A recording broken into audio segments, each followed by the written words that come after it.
Gregory, is that a little yawn if everybody could see you now? Is this a yawn? Enjoy your yawn. Go on. No, I wasn't yawning at all. There's nothing as worse as when you're doing your yawn and somebody tries to pop their finger into your mouth. Do you know? I think that generally, who would do that? Yeah, I would do that. No, but it's just to put them off the yawn, because then you haven't yawned. So whose mouth do you pop your finger into? No, you don't actually put it. You just kind of put them off the yawn. Who? I said the one. Like if someone was in the car next to you in the traffic jam, what you? I know you're really digging it deep. But who are you on about? You wouldn't. No, but if sitting on the sofa or something like that. Ah, at home. At home, Sorry, I not thought you in the car. Letterkenny Shopping Centre or something. No, I mean in your family circle and the friendly kind of jokey. Understood. Do you know, right, it's like because that would be who really farts on the sofa and then says who did that and have the wee giggle. You wouldn't do that in public, but you do. Do you know what do you be doing in your house? Farting and poking each other in the mouth. We're just like at everybody else's house. Don't be so posh, right? Everybody farts, even girls, right? Well, we call them bang bangs. Do you not call them bang bangs? Do you? No, because the F word's the swear words are bang bangs. Right, bang bangs. Right, that's new. See, but we don't. You bang too. We don't. No, you don't. No. Stop being so nice. You do let the hair out. Anyway, Lee, I am not having this conversation with you. I'm sorry. The seat is not as hot today. No, that's just really quite cool. Did you stand up for a bit? Do bang bangs. Donald Kavanagh has the news headlines. Good morning, Donald. Thank you very much indeed, Greg. Good morning. Bank of Ireland says a technical issue which impacted a number of its services has now been fixed. It meant customers were able to transfer and withdraw funds that weren't actually in their accounts last night. Queues formed at ATMs across the country as people rushed to withdraw cash after transferring non-existent money into their Revolut accounts. In a statement this morning, Bank of Ireland says in such cases, the transfers and withdrawals will be applied to customers' accounts today. It's also urging any customers who may be in financial difficulty because of overdrawing on their account to make contact. Personal finance editor with the Irish Independent, Charlie Weston, says if you're one of those who tried to capitalise on the glitch, there is no hiding place. They're not able to say how much has flown out, how much money, but it's obviously going to run into the millions and millions. People need just to be aware now that you'll end up having to pay this back. You know, the word might have got out that this is some kind of an IT blunder where the bank can't record the fact that it's given you access to money, but I'm being told by Bank of Ireland they will record that. The government is being accused of not investing properly in rural and regional areas. The Rural Independent group of TDs says the government remains too Dublin-focused. A recent survey suggested a Farmers' Party would prove popular among the rural population. However, Rural Independent group member Deputy Matty McGrath believes that wouldn't be the right move. Definitely not. It's not a Farmers and the rest of the country. We need, as I said, a party, a grouping, a thinking change that represents everybody in a rural parish, not just the farmers. Farmers' Party just wouldn't gain the traction, and it's not simplistic as that. It would really make the divide worse. And the 43rd McGill Summer School gets underway this afternoon in Glenties, asking the question, a new global order, is it precarious and dangerous? With more detail, here's Michaela Clark. Government ministers, parliamentarians, heads of industry, trade union leaders, economists, sociologists and a range of public representatives from the north, south and beyond will gather at the Highlands Hotel in Glenties over the next 4 days as the McGill Summer School gets underway. In its 43rd year, the summer school opens this afternoon with the war in Ukraine dominating. Ambassador of Ukraine to Ireland, Larissa Gerasco, will be in attendance. Tomorrow the attention turns to China, the European Union and the Irish economy with the annual Hume Lecture, which we'll hear from Congressman Brendan Boyle, concluding events on day 2. Discussions will centre on the future of Russia and separately the future of Ireland on Friday, while Seamus Heaney will be remembered on the 10th anniversary of his death, along with Brian Friel. The event will draw to a close on Saturday with talks centring on the planet, climate change and artificial intelligence. Well, the forecast, any lingering mist and fog will clear shortly, leaving a rather dry, bright and pleasant day. A mix of sunshine and scattered cloud. Generally dry, but a few light coastal showers in the afternoon are possible in top temperatures of 18 to 20 degrees Celsius. Winds just light. And that's Highland Radio News. We're back with news again at 10 o'clock. Are you suffering from dodgy internet connection? Symptoms include endless loading, embarrassing freeze face. Luckily, there's a cure. 3 Home Broadband in Ireland's fastest and most consistent 5G network. Get it free for the first 3 months and for only €39 per month after that. Plus, no setup costs. You don't want to miss this. Visit in store or at 3.ie. 24-month minimum term, subject to location and availability. Speeds may vary. Based on analysis by Ookla Speed Test Intelligence data Q3 to Q4 2022. The county's #1 talk show, The 9 till Noon Show on Highland Radio. And now, it's time for the talk of the Northwest. The 9 to Noon Show with Greg Hughes on Highland Radio. And it is a good morning to you as we head towards 9:05 on this Wednesday, the 16th of August 2023. Welcome along to another edition of the 9 till Noon Show. Our lines are open for you right now. Loads lined up for you, hopefully to keep you informed and entertained and engaged for the next 3 hours. But of course, if you wish to raise your own issues, topics, pass on your own stories, let us know what you're thinking. 086 60 25,000, that's the WhatsApp and text. If you're listening from outside the Republic, 0035386 60 25,000, and more of you texting in from Northern Ireland, particularly all the time, which is great to have you on board as well.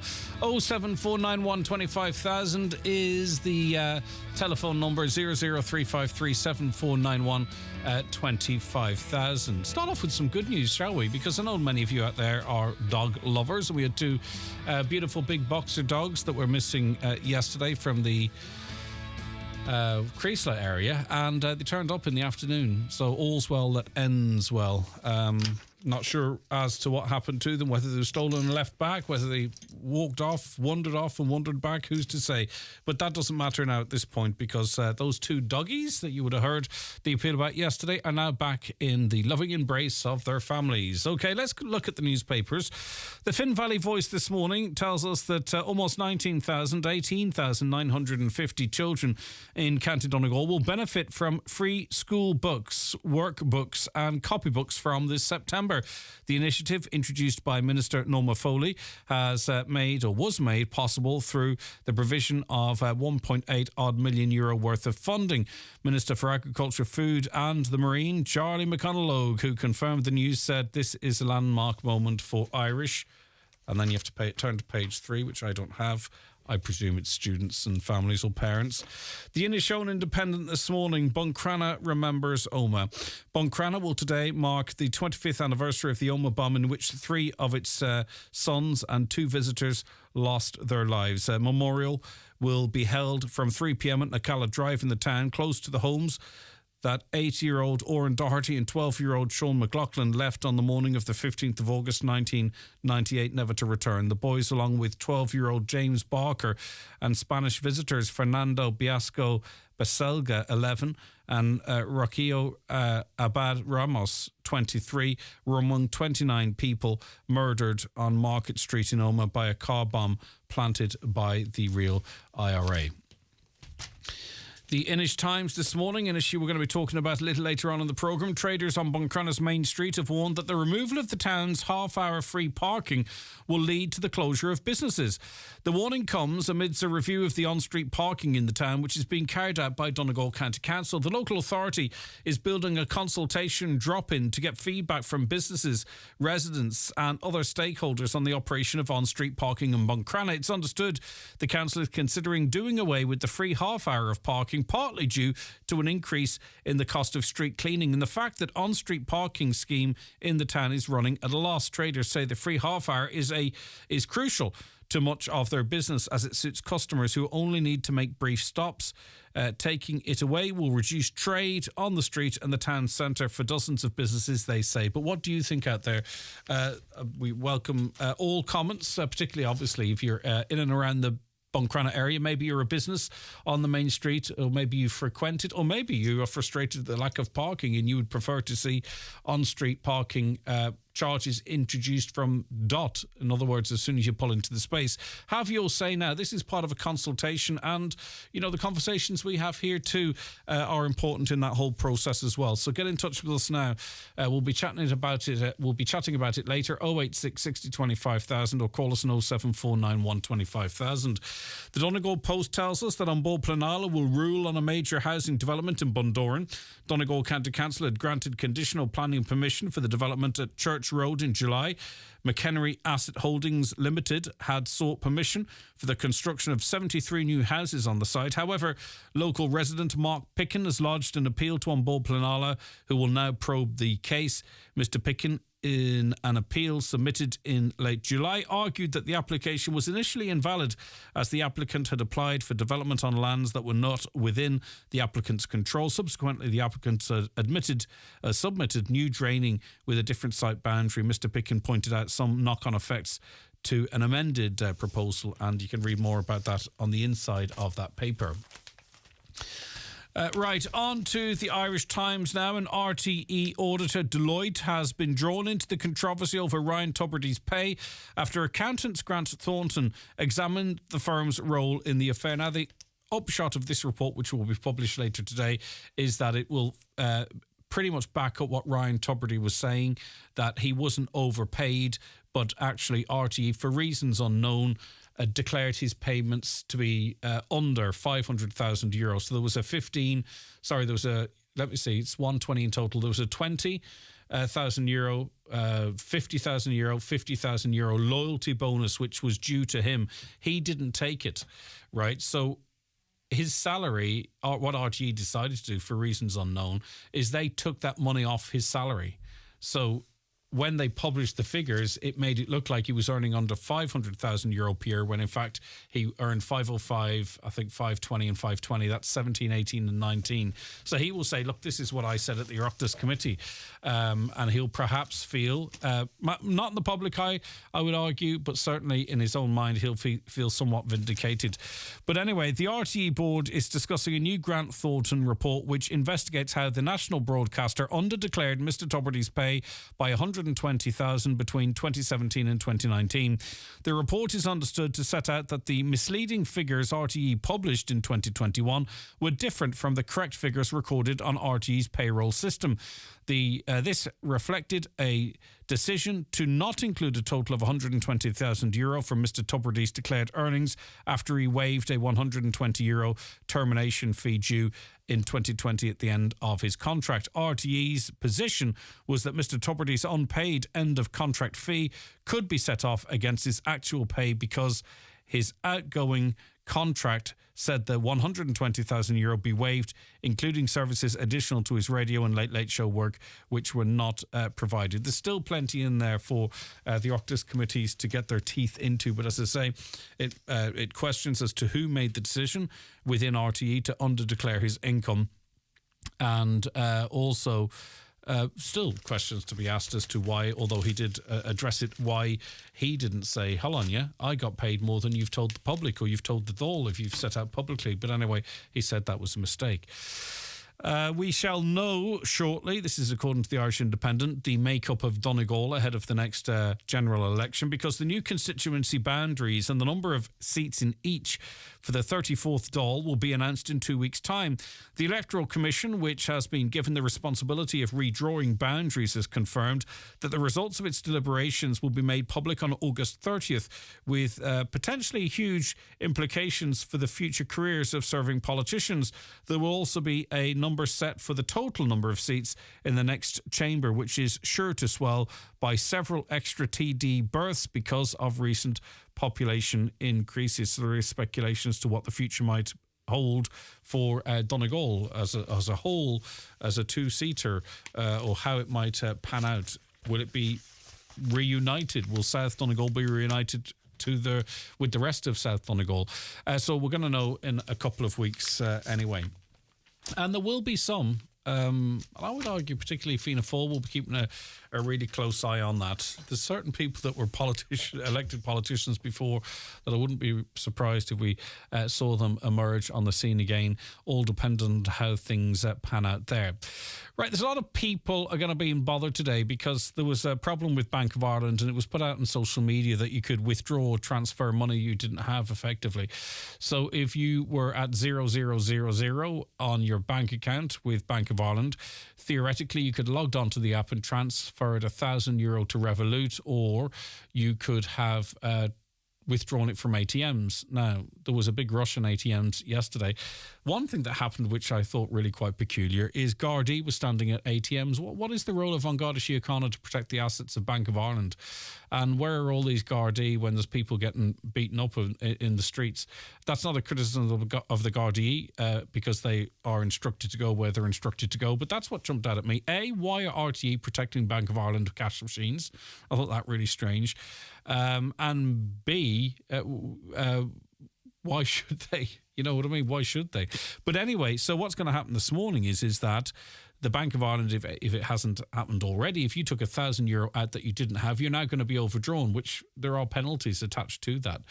And I see now a rush of people trying to get through to the Bank of Ireland saying, well, I didn't realise what happened and I thought this, that and the other, to try and avoid extra fees. And they're not going to be able to get through because the bank's going to be overwhelmed with calls. So I'd imagine that's tomorrow morning's front story.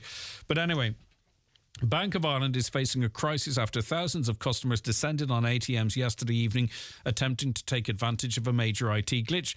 The bank notified customers early yesterday afternoon that there was an issue with its online app and personal banking website after being flooded with complaints.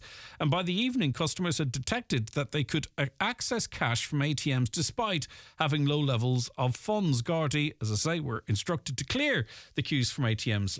Again, I don't understand why they did that. But anyway, as people lined up to take advantage of the glitch, thousands of people were last night queuing around the block outside some branches to withdraw money that they did not have in their own accounts. So, I would be really interested, not to labour the point, as to who instructed the Gardaí. Were they concerned there was a public order offence happening? I mean, this was an arrangement between private person and their bank.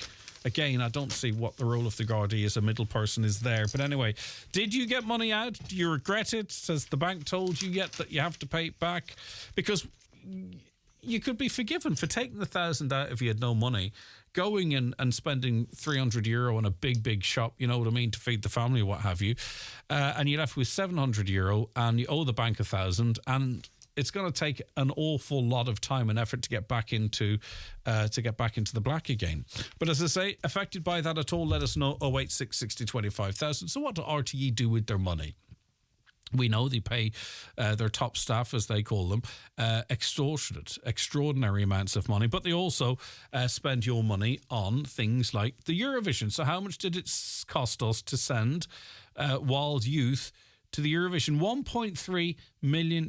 Let me read that to you again. €1.3 million. Cash-strapped RTE forked out more than €1.3 million trying to qualify for the Eurovision Song Contest since 2018. So it's not just last year, but it's still accumulative. It's a lot of money.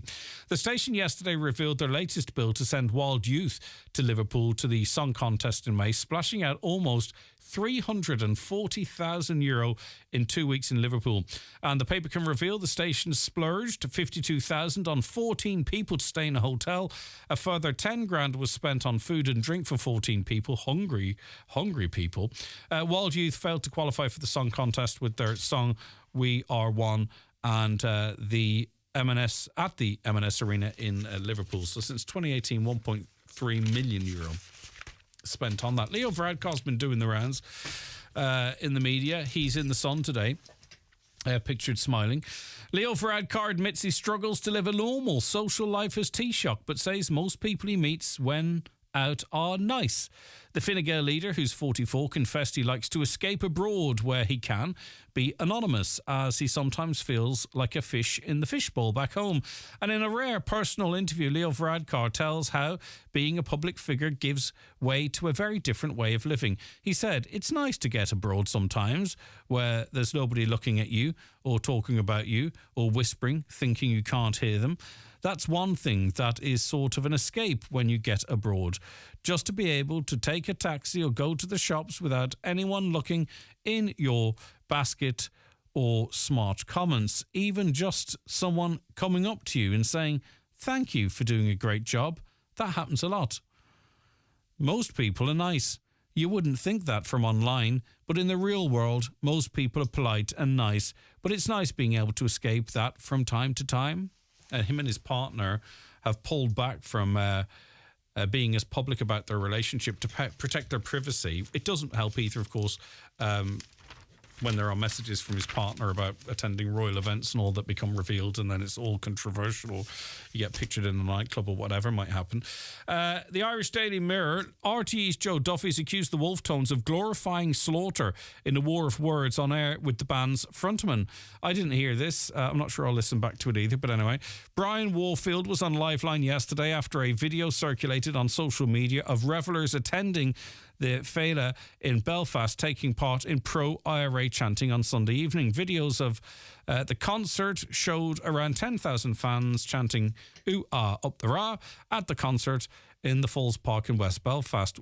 Warfield, who penned Celtic Symphony, I beg your pardon, in 1987 to celebrate the centenary of classic Celtic Football Club, said he was a little bit sick of all this nitpicking the band has received over the years over the particular song.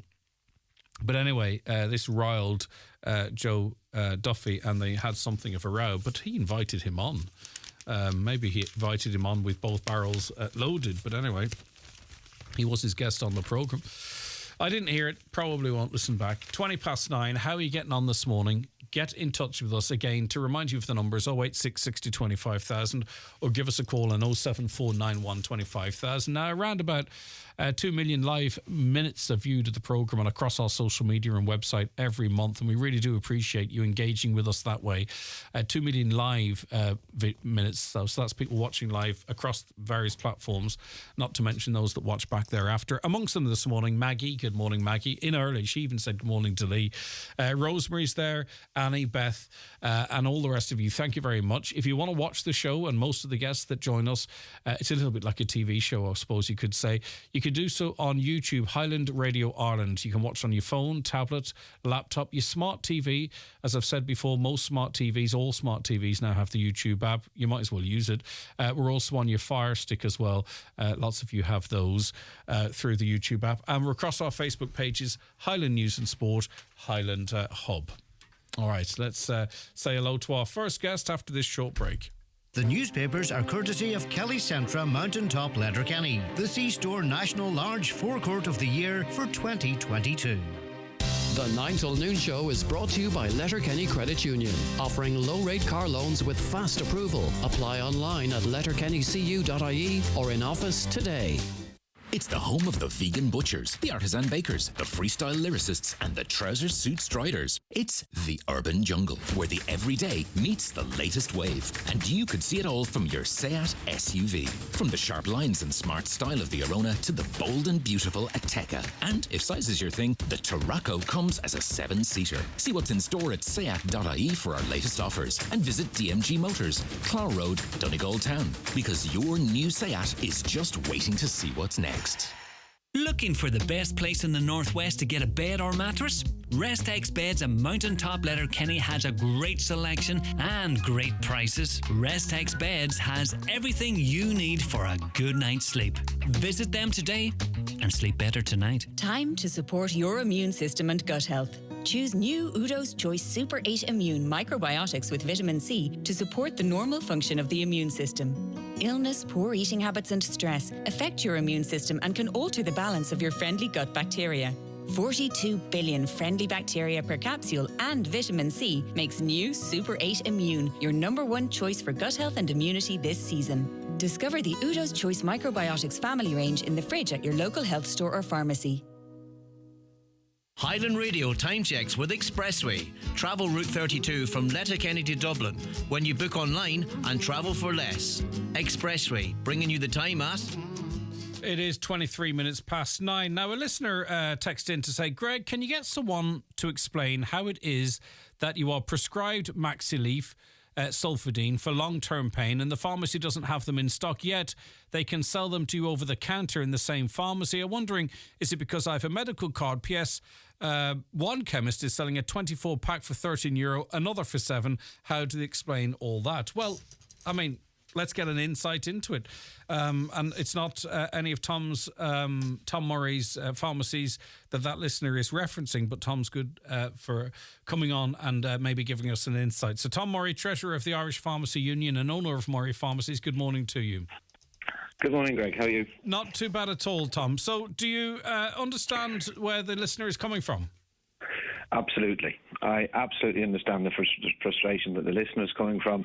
And to be honest with you, it's a frustration that the pharmacists share as well. So to be clear, the Solpadeine that is in the dispensary, a 60-pack of Solpadeine, is a prescription-only product that can only be supplied on prescription. And it's currently one of the nearly 300 medicines that there's a shortage of in the country at the moment. It's reimbursed through the HSE, which is at a deal that is done between the government, the HSE and the drug companies. And it's a different product in the sense that the over-the-counter pack is a smaller pack that's a private sale that the drug companies supply to us that there isn't a shortage of. But certainly Solpadeine and Maxileve and a number of other medicines which have both over-the-counter and prescription-only status, the prescription-only product is currently in shortage in Ireland, and it's part of the 300 medicines that we face daily shortages of that frustrates patients, pharmacists, doctors, nobody more than patients, though. And pardon my ignorance, what would stop a pharmacist from putting together 60 tablets, in other words, 2 packs of 24 and another 12 and making up the 60-pack? Because they are different products in that they're licensed differently and they're reimbursed completely differently. And there is an element of the reimbursement, the 60-pack, which is at a price done by the HSE, is at a much lower price than the drug companies sell us the 24-pack for. And I think people have to remember, we have to remember, that a pharmacy is a business as well. It's an important part of a community, but it is a business, the same as butchers or newsagents. It absolutely is, and the over-the-counter medicine is a private sale between the pharmacy and the customer, just as any other product in any other business is bought and sold. The dispensary pack as applied through an agreement between the state and the drug companies, of which the pharmacist has absolutely no say in the price of the medicine. But what is going on here? They are fundamentally the same medicine, though, aren't they, in terms of... They are exactly the same medicine. So are suppliers playing games then, because they can seemingly have enough supply, or maybe there's not as much demand for private sales, but then through these schemes that they have with governments and the health services of governments, there is a supply shortfall. So what do you think is going on there? Because obviously it's patients and you guys that are being caught in the middle of all of this. Yes, and it's the patients more than anybody, and absolutely the patients are having to wait while we ring doctors and get an alternative medicine which hopefully can treat the patient's chronic pain, as your listener referred to in their email into you. There are over 300 medicines short in Ireland at the moment, not just in Ireland. It's a European issue, it's a global issue.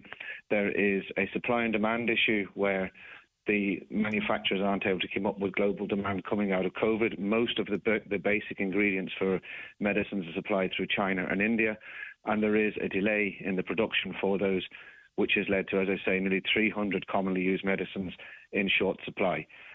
And unfortunately, patients are the ones that are suffering because the drug companies are slow in making that supply. We also have to remember that Ireland is a very, very small market in the global market, and we may not be the first choice for drug companies to supply to when they look at the markets they have in Europe or America or in Britain, or, it's a lot more profitable for a drug company to supply the population of France than it is to supply the population of the Republic of Ireland. Am I correct in saying that you believe things might get worse before they improve, at least for some medicines? I think that the global shortage of medicines is an ongoing and fluctuating problem, and it increases and decreases. But I can foresee that the shortages which we've experienced this year, which has seen the shortages rise to almost 300, I could imagine that may get worse for commonly used medicines, yes, in the next period of time, because I don't see that the drug companies have managed to keep up with the demand globally, and I do think that the problem may worsen, yes. During COVID, which you mentioned, we acquired, did we not, vaccines European-wide, and then they were distributed pro rata. Why don't we do similarly with medicines? We are in a union, we are a small country, and maybe if we were able to do it that way, it would work to our advantage. Well, what Ireland does as a state, it does sit within the European average in terms of the price of medicines, and there's a basket of countries which are assessed, and we sit, when the government is setting the reimbursable price of medicines and negotiating with the drug companies, we do sit in the middle of that. But there isn't a pan-European-wide medicine purchasing project As of yet, that does not exist within the EU. It did in the global pandemic because it was a different response to a different condition which had taken the world by surprise. And there was a lot of things that happened in COVID where countries acted together and proved that they could act in unison, but that doesn't exist for the purchase of medicines at the moment. Is there anything that can change here or needs to change? I mean, are we over-prescribing some of these medicines? I presume that can't be the issue. No one is going into a chemist or being prescribed by the GP, with acute pain or severe pain and trying to get some relief from that unless they actually need it. So I presume that's not an issue. But is there anything that we could be looking at locally that could ease some of these pressures? There's a lot of questions, and that's a complex question, and there certainly isn't over-prescribing, but I suppose there is an element where if patients are having to wait on long waiting lists for hospital treatment and they're in pain, they're chronically prescribed painkillers whilst they wait on the list. That's one issue, looking at the waiting lists in the hospitals, which you have discussed many times. In terms of the other issue, there is a requirement by drug companies to identify and to notify the government and the HPRA, the Health Protection or the Products Regulatory Authority, and the HSE about shortages coming up. They are supposed to give 3 months' notice. Currently, they give less than 2 weeks. Sometimes when we go into the pharmacy, we get told that day that a medicine has gone into short supply and can't be obtained. So there is an element where that could be done. There's something that we have called for in the IPU for many years, for a chief pharmaceutical officer who could work within the Department of Health at the strategy around medicine purchasing and medicine supply into the state, and would be able to produce or provide a bit of leverage and a bit of power from the government into that sector for medicine supply and shortages into the country.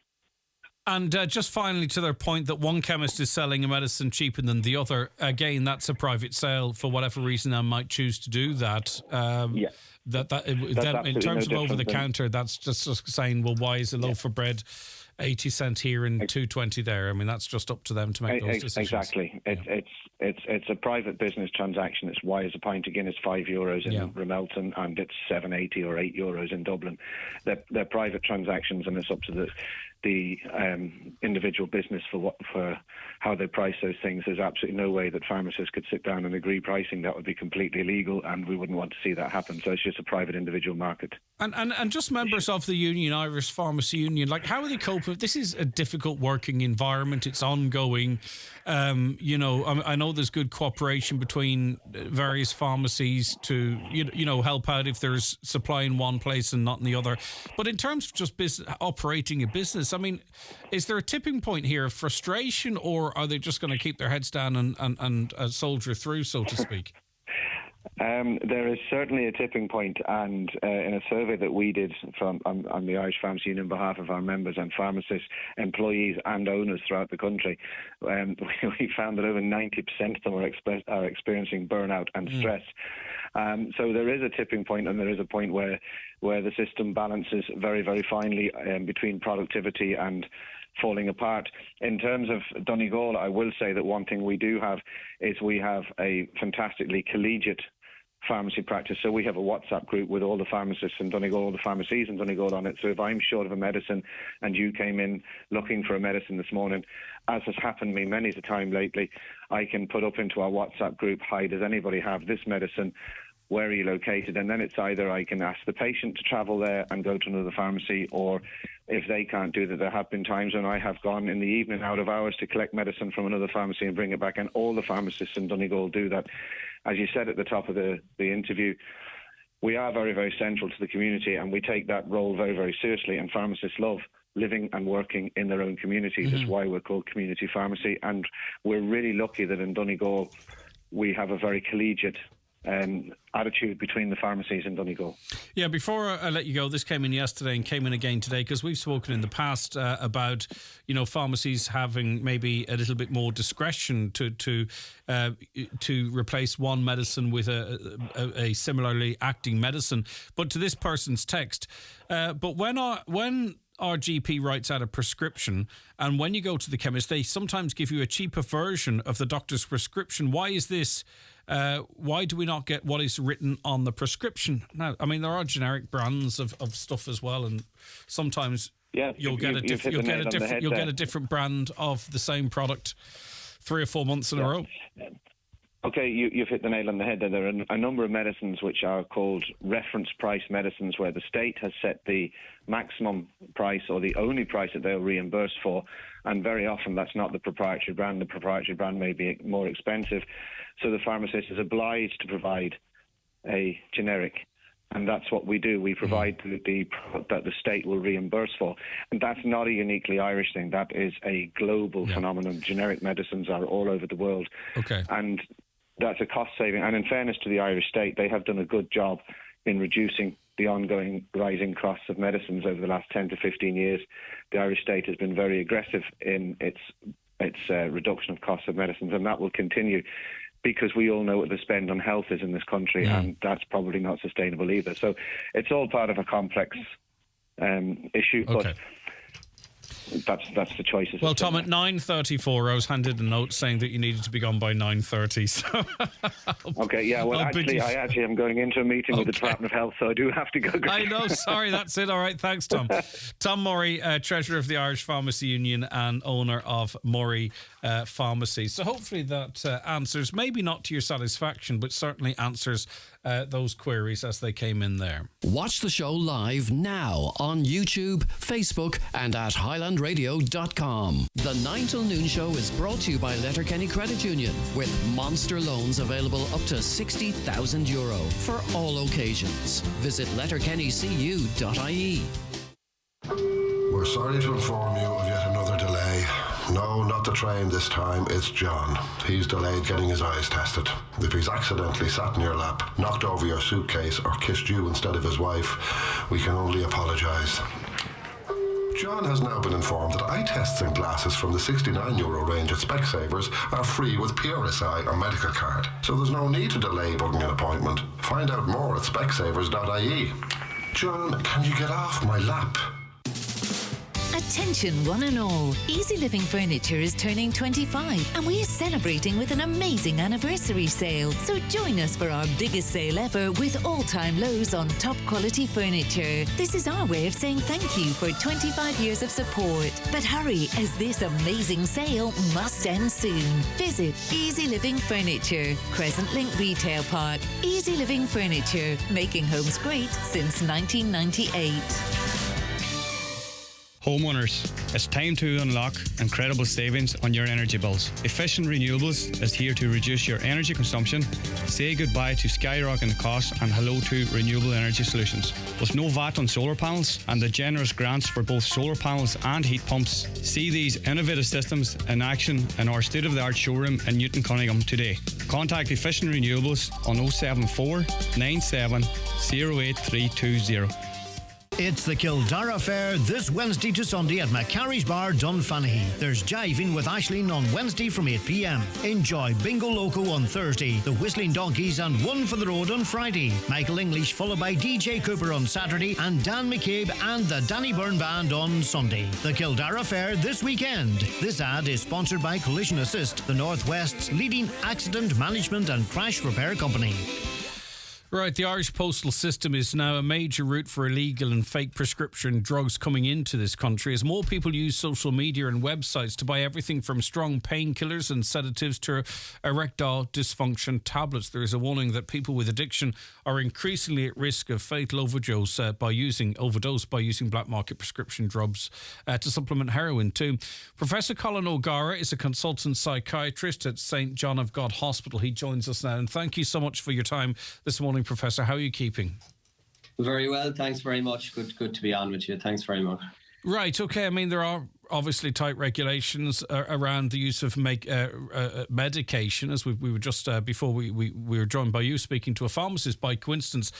But people are circumnavigating that quite easily. Yeah, I think so. I mean, prior to COVID, there was, to be fair, an issue in terms of, once the smartphone came along, really, there was, and I suppose the development of the internet in general, broadband, you saw sites developing around, around the world, basically. And what we've seen is a general increase in the sophistication of those sites online, and also the amount of drugs that are coming through it's essentially the internet, but it becomes the last piece of that is the postal system. So, definitely concerning prior to COVID, but once COVID hit, then we all kind of went online, and there were a lot of restrictions then in terms of being able to go out because of the lockdowns, and actually, get your hands on drugs from that route. So certainly it increased. Yeah, the online piece was very important then. Yeah, because obviously people's addictions didn't pause, people's wish to make money off their backs didn't pause. So really that drove probably improvements, if I could put it like that, in an online network. The same as local shops started to say, right, we need to be able to do some of our operations online. Those involved in this type of activity also would have had to have found ways to maintain their addictions or their income. Absolutely. And I suppose what's striking for those of us working in clinical services at the moment is the ongoing commercialization and the ability of those who are selling drugs to make the product more attractive and to normalize it in many ways. I mean, we've seen this for decades with cocaine, but in terms of the normalization of the selling of the product, you have WhatsApp messages going out with menus, produced in almost, a way that you'd associate with, retail outlets, and listing the kind of drugs that are available. Obviously, young people, when they get this, it does add a layer of, well, this has got to be okay on some level. I mean, we saw this with ecstasy pills all the way back to the early 90s, where the pills were always stamped with, say, a commercial entity like McDonald's or Mitsubishi or whatever. So again, these are the methods used to normalize the drug use, and online space has been developing all the time. Mm-hmm. And as you know, I suppose the last piece of that is just the postal service, where, I mean, there's all kinds of methods being used over the years in terms of getting the drugs through. A lot of the drugs we're talking about are very small. Traditionally, it would be hallucinogens, would be, acid in particular would be printed on paper and very easy to distribute. More recently, the deadly drug fentanyl, which is an opioid drug, is very small as well and is causing havoc in the United States in terms of deaths. So, the transportation, if the drug is small, it makes it a lot easier. And a lot of the postal route, I suspect, is dominated by small amounts of powder that can be transported to individual users. You're not transporting a large amount, so it suits quite well that it can be, transported. And our custom colleagues, I guess, are, it's very difficult, I suspect, to if it's coming in volume like that in small amounts, but very high frequency, very difficult to intercept. Yeah, for sure. I mean, even recently I got a delivery from Amazon, and it was like Russian dolls. It was a tiny little bowl within a box, within a box, within a big box. And you're just thinking, you put a million of those over a period of time. How do you decipher what's in them or not? And I'll get back to the postal side of things, and this is slightly different, though. Like, we were talking recently to a counsellor in this on this programme, and he talked of how it's easier to get it's as easy to get cocaine in Donegal and the Northwest now as it might be a pizza. And after that, someone sent me a video of how they, through Snapchat, within seconds had made an arrangement to go and get coke, piece of cake, in their local area. But that's not specifically what we're talking about today. And I think sometimes, Professor, as we were speaking, people might be imagining in their mind the type of person that they might sort of think we're talking about here. But in your experience, you're coming across people from all different backgrounds, all different classes or social statuses, in inverted commas, that are all availing of these postal services to maintain and worsen their habits. Yeah, I mean, it's the demographic is really striking, I guess. I mean, traditionally we'd associate stimulant use, particularly cocaine at the moment, with perhaps a younger age group. And what we're seeing is people basically in their 50s and 60s who haven't had a history of maybe using drugs earlier in their life, taking up drug use at this age. And you got to ask, well, what's the situation there? How does that happen? And what we're told is that a lot of it is to do with pubs, and rural pubs in particular, that were never associated with drug use. I mean, if you go back a few decades, you'd have identified pubs in cities where drug use would take place, and most people knew, well, that was a drug pub, or that was, you know what I mean? There was the people in there would be taking drugs, and they were few and far between, to be fair.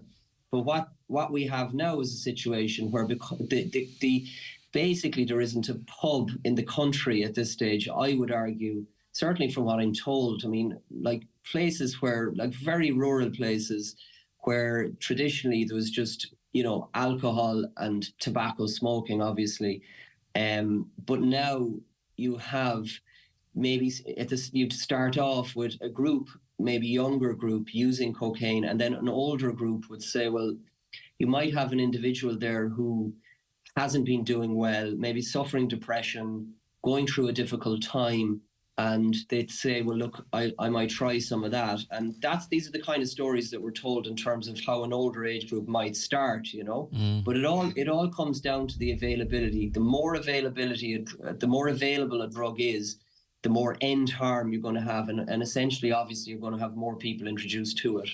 Yeah, and it's all in different levels as well. You have people that will go from chemist to chemist getting strong painkillers to satisfy an addiction that they have. It's on all different levels as well. So what do we do, Professor? Because there's two things going on here. There is the demand, which seems to be increasing, like lots of people seemingly taking illicit or illegal drugs. And then we have sort of the way they're coming into the country. I mean, Firstly, you want to get to the root cause of the problem. Say, why is that person that you talk of feeling so lost that they feel they have to go down this route of addiction? Or is it, we need to invest more But I mean, I just can't help but feel that if we were to crack down on moving this stuff through the post, that the people will find a different way to do it, if you know what I mean. So what do you think, as a professional working in this area, we need to do and to try and stop this spiral we seem to be in? Yeah, I mean, you've hit all the good points there, really, in terms of the way we look at it is the situation clearly isn't working at the moment. I mean, when you have such high availability, whatever has happened to date is broken. And I don't think anybody can argue against that. I mean, I think we need to look at why people take drugs. I mean, a lot of people take drugs without a difficulty, and we have to be open to that idea. We have to acknowledge that. But there's a lot of people that take drugs as a coping mechanism for the treatment of pain, emotional pain, physical pain, various kinds of trauma. Maybe their psychiatric medication isn't optimal and isn't working.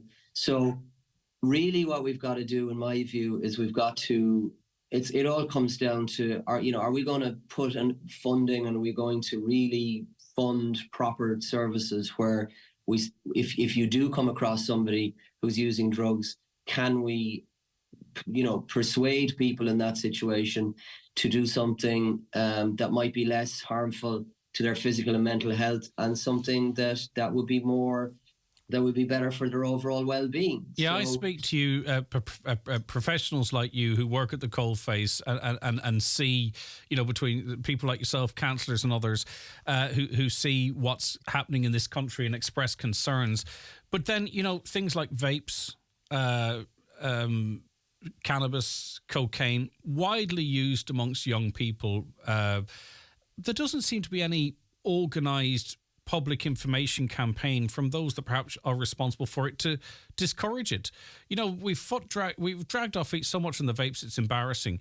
Cannabis, the message out there is, well, depending on who you listen to, it's not too bad at all. And, cocaine is cheaper than drink, it's handy, God, won't kill you. I'm not saying that those are the cases, but if you're 18, 19, 16, 17, maybe that's the message you're hearing. There seems to be no alternative narrative or no drive to sort of try and change people's minds? You know, we're talking about the problems and the outcomes and all that kind of stuff, but where is the messaging and information to say, you know, this is what you're doing to yourself potentially?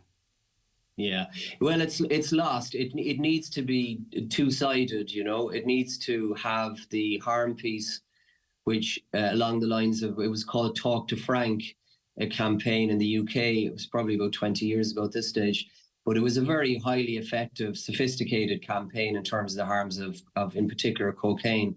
We do have to present that. We have to present the stroke deaths. We have to present the cardiovascular deaths. In fact, there's a piece in the paper today about, it was in the Irish Times today about, and it quotes a doctor from the Mater Hospital in Dublin talking about the complications that drug users get from a cardiac point of view.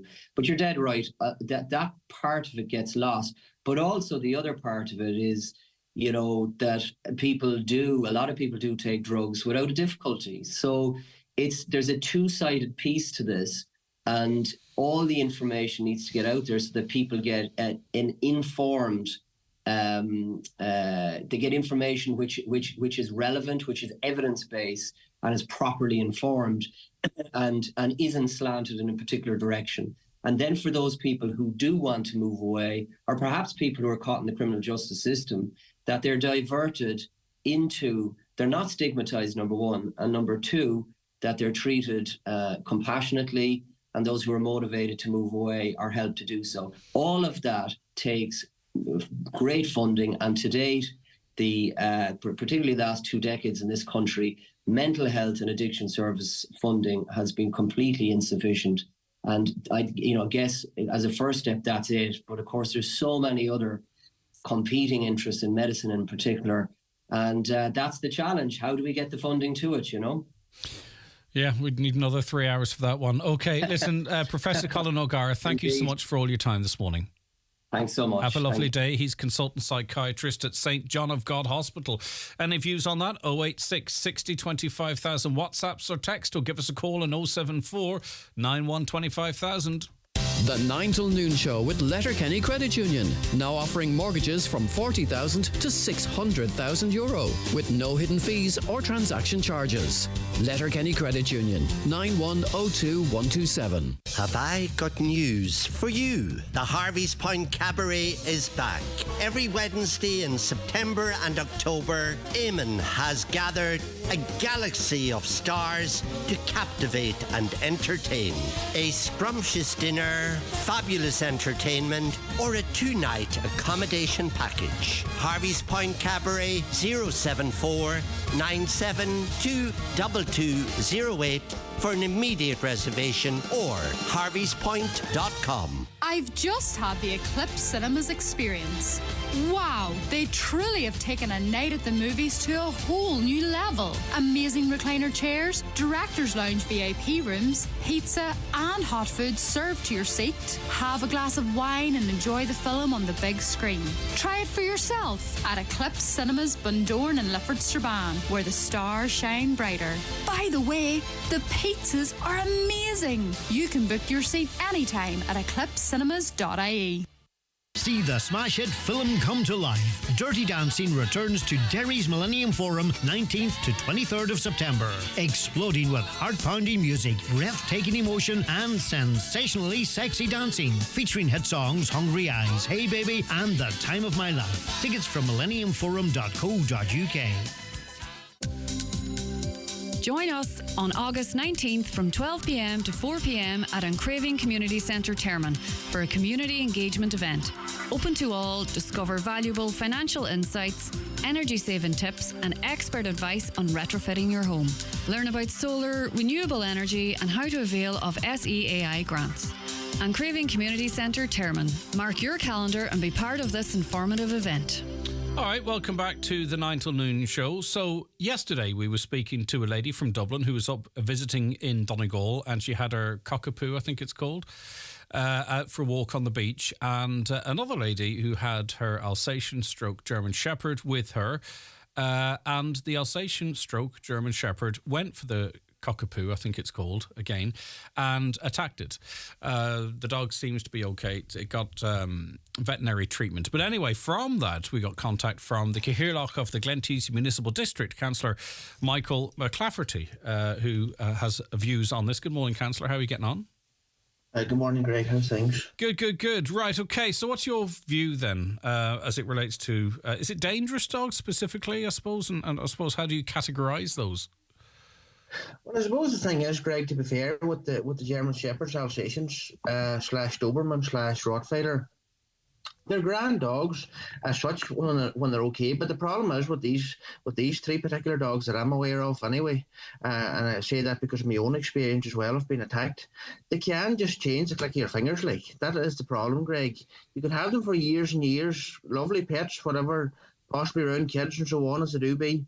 But unfortunately, for whatever reason, some day or some night, something can just snap in their mind and they will just go for you.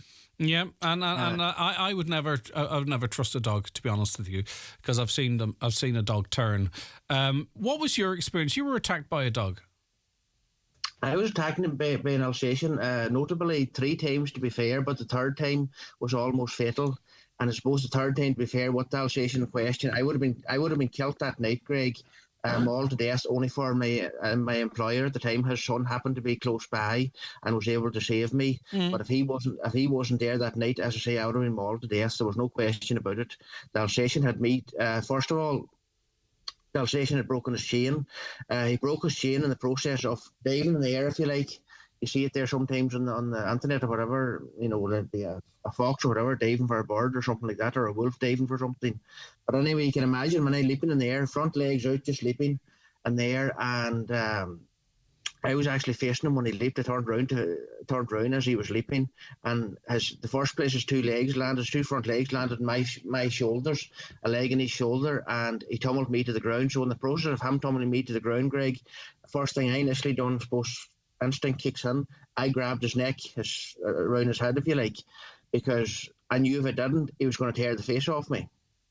So he did proceed in tearing basically from my neck right down, all my clothes and that for the few seconds or maybe slightly longer that he got away until my employer's son at the time. Were you surprised by the power of the dog?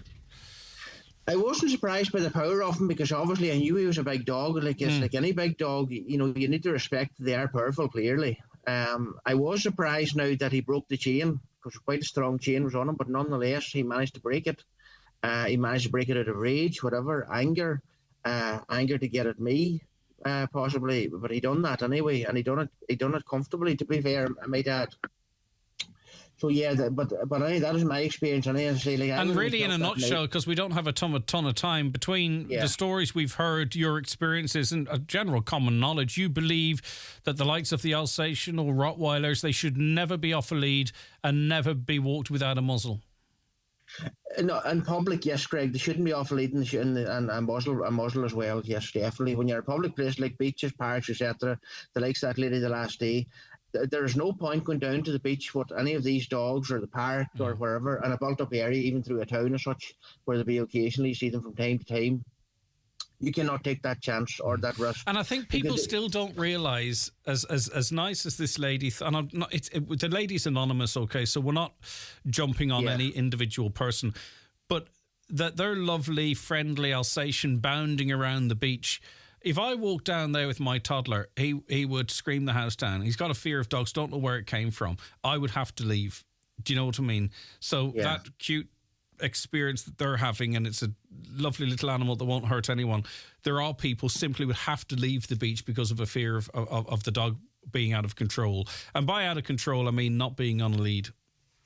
Yeah, well, of course, all dogs at all times should be on a lead slash muzzles in public area. Okay. And I think as well, to be fair, Greg, as well, people need to realise as well, when you go into the public area, particularly the beach and that, for the likes of yourself landing with a wee fella there, you need to respect that as well. You can go down early in the morning, you go down late at night, you don't need to be there at family-oriented times or such with your dog, and I think a wee bit of respect and appreciation on both sides will go a long way too, as well with the dog owners. All right. Listen, go there when it's not. Thank you so much for your time. I really do appreciate it, and we'll chat again soon. Greg. And I'm glad I didn't realise you'd had that experience. Not nice at all. Okay, take care of yourself. That is Councillor Michael McClafferty Cahirlock of the Glentees Municipal District. Okay, you are tuned to the 9 till noon show here on Highland Radio. Coming up, we have the second hour of the show, of course. That's after the news and obituary notices. Stay right where you are. The 9 till noon show is brought to you by Letterkenny Credit Union. Digital loans now available. Apply online or via our app today and get your loan transferred directly to your current account. Imagine a dream wedding on a lake, all-day casual dining by a magical shore, fine dining or glorious afternoon tea surrounded by beautiful mountains, or a fabulous bar filled with music, laughter and song. Imagine no more. Harvey's Point, Loch Esk, Donegal, 07497222208 or harveyspoint.com. Close by, but a different world. New this week at Home Store and More. All Reed diffusers are all half price. But better hurry, because when all the half price Reed diffusers are gone, they're gone. Also, all pet beds, toys and accessories and all 100% cotton children's duvet sets are still all half price. But when all the half price pet beds, toys and accessories and 100% cotton children's duvet sets are gone, they're definitely gone. Drop by your local Home Store and More or visit us online at homestoreandmore.ie. New store now open in Frascati Centre, Dublin. Home Store and More. A happy home.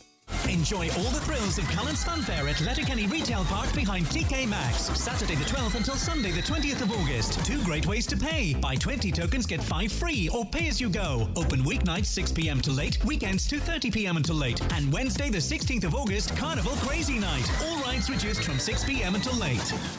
Getting married. Men's wedding suit packages are now 20% off. Book before August 31st. Evolve Clothing. Letterkenny Retail Park. Terms and conditions apply. The Citroën EC4 and all new EC4X are fully electric. So that means zero emissions. Their progressive hydraulic cushion suspension means zero vibrations. Their renowned advanced comfort seating means zero discomfort. And now, their impressive finance offer means % interest rate. Book a test drive today at your local Citroën dealer and zero for yourself.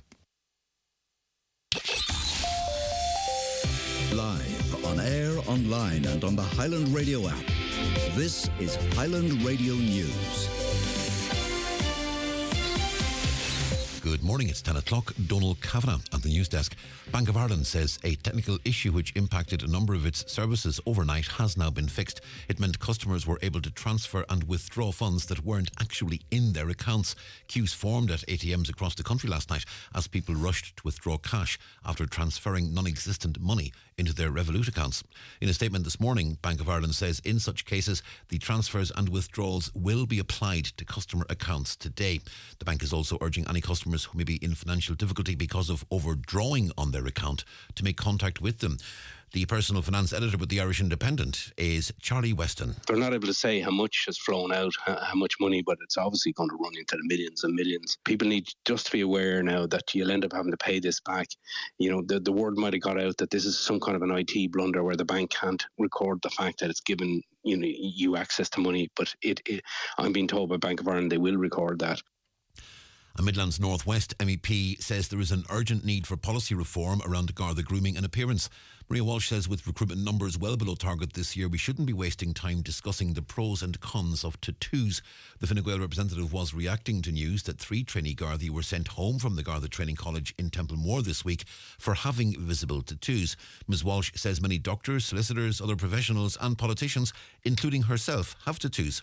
She says rejecting prospective Gardaí on that basis is questionable, particularly at a time when only one of the latest group of graduates from Templemore was assigned to Donegal. When you look at the fact that we have a shortage both in rural and urban communities, you're left to wonder, are we ever going to reach the target set for 800 new recruits by the end of this year?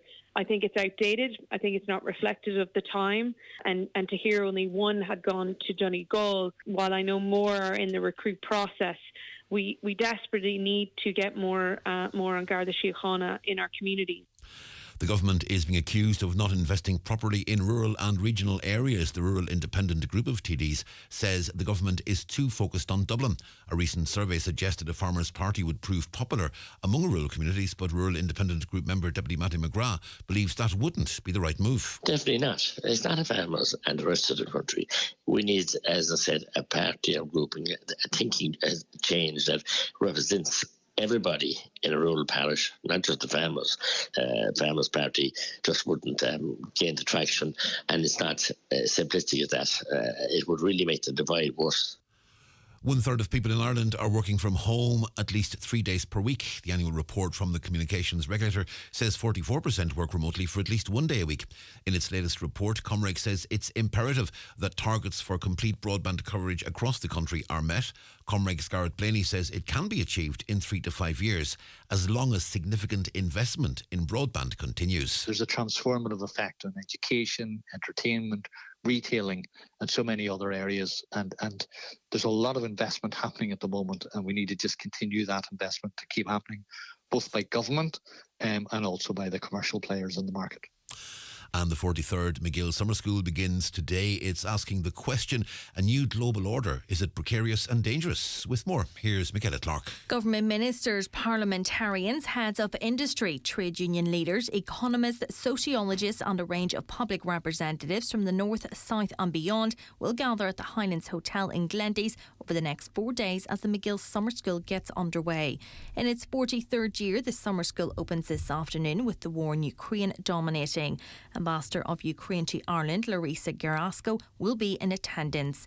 Tomorrow, the attention turns to China, the European Union and the Irish economy with the annual Hume Lecture, which we'll hear from Congressman Brendan Boyle, concluding events on day 2. Discussions will centre on the future of Russia and separately the future of Ireland on Friday, while Seamus Heaney will be remembered on the 10th anniversary of his death, along with Brian Friel. The event will draw to a close on Saturday with talks centring on the planet, climate change and artificial intelligence. Looking at the weather forecast, it will be rather bright and pleasant today with a mix of sunshine and scattered cloud, staying generally dry apart from a few light coastal showers in the afternoon. Top temperatures 18 to 20 degrees Celsius in light winds. This evening, scattered cloud with a few lingering showers slowly dying out. It'll become quite calm later in the night with some mist and fog patches forming. Lowest overnight temperatures 9 to 11 degrees Celsius in light winds. And that's Highland Radio News. We're back with news again at 11 o'clock. The obituary notices for this Wednesday morning, the 16th of August. The death has taken place of Mary Collins, née Masterson, Oma, formerly of Mount Nugent, County Cavan, and Ballabafay, Donegal. Remains reposing at O'Kane Brothers Funeral Home, Oma, this afternoon from 2 o'clock until removal at 4 o'clock to St Bridget's Church, Mount Nugent, County Cavan for 6:30. Requiem Mass at 12 noon tomorrow, with cremation at 2:30 in Lakeland Crematorium, Cavan. The family residence is private.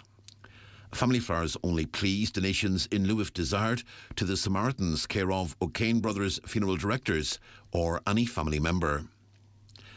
The death has taken place of Rita Doherty, MJ, Clúncha, Clonmany.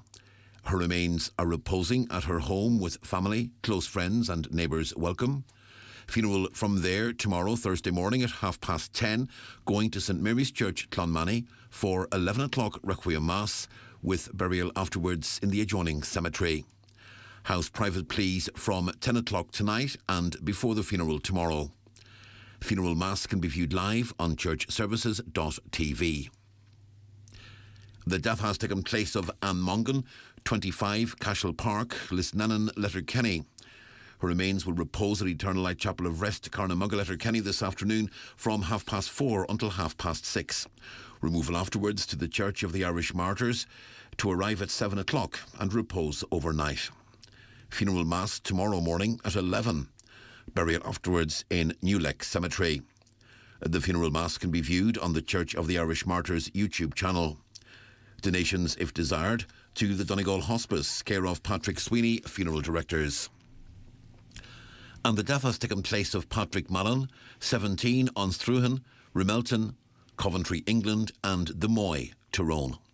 Funeral from his residence this afternoon for Requiem Mass in St Mary's Church, Rimelton at 2:30, followed by interment in Tully Cemetery. House private to family pleas before the funeral. The funeral mass can be viewed on churchservices.tv. Family Flowers only pleas donations in lieu if desired to the Donegal Hospice, care of any family member. For more details, including any family health guidelines for wakes and funerals, please go to highlandradio.com.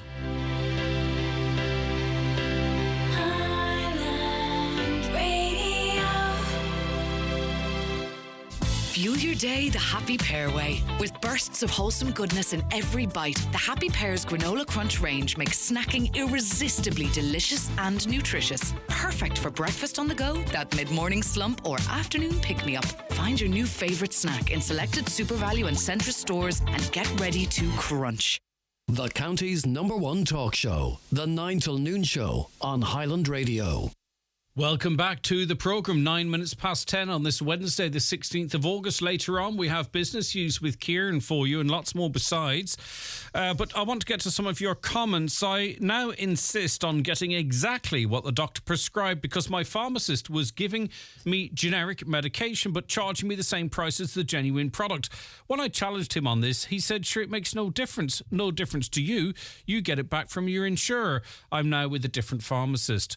Another here, tablets for my pet cats cost $7.99 in a pet shop where I live. They cost $18.99 in a town nearby. Daylight robbery, they say.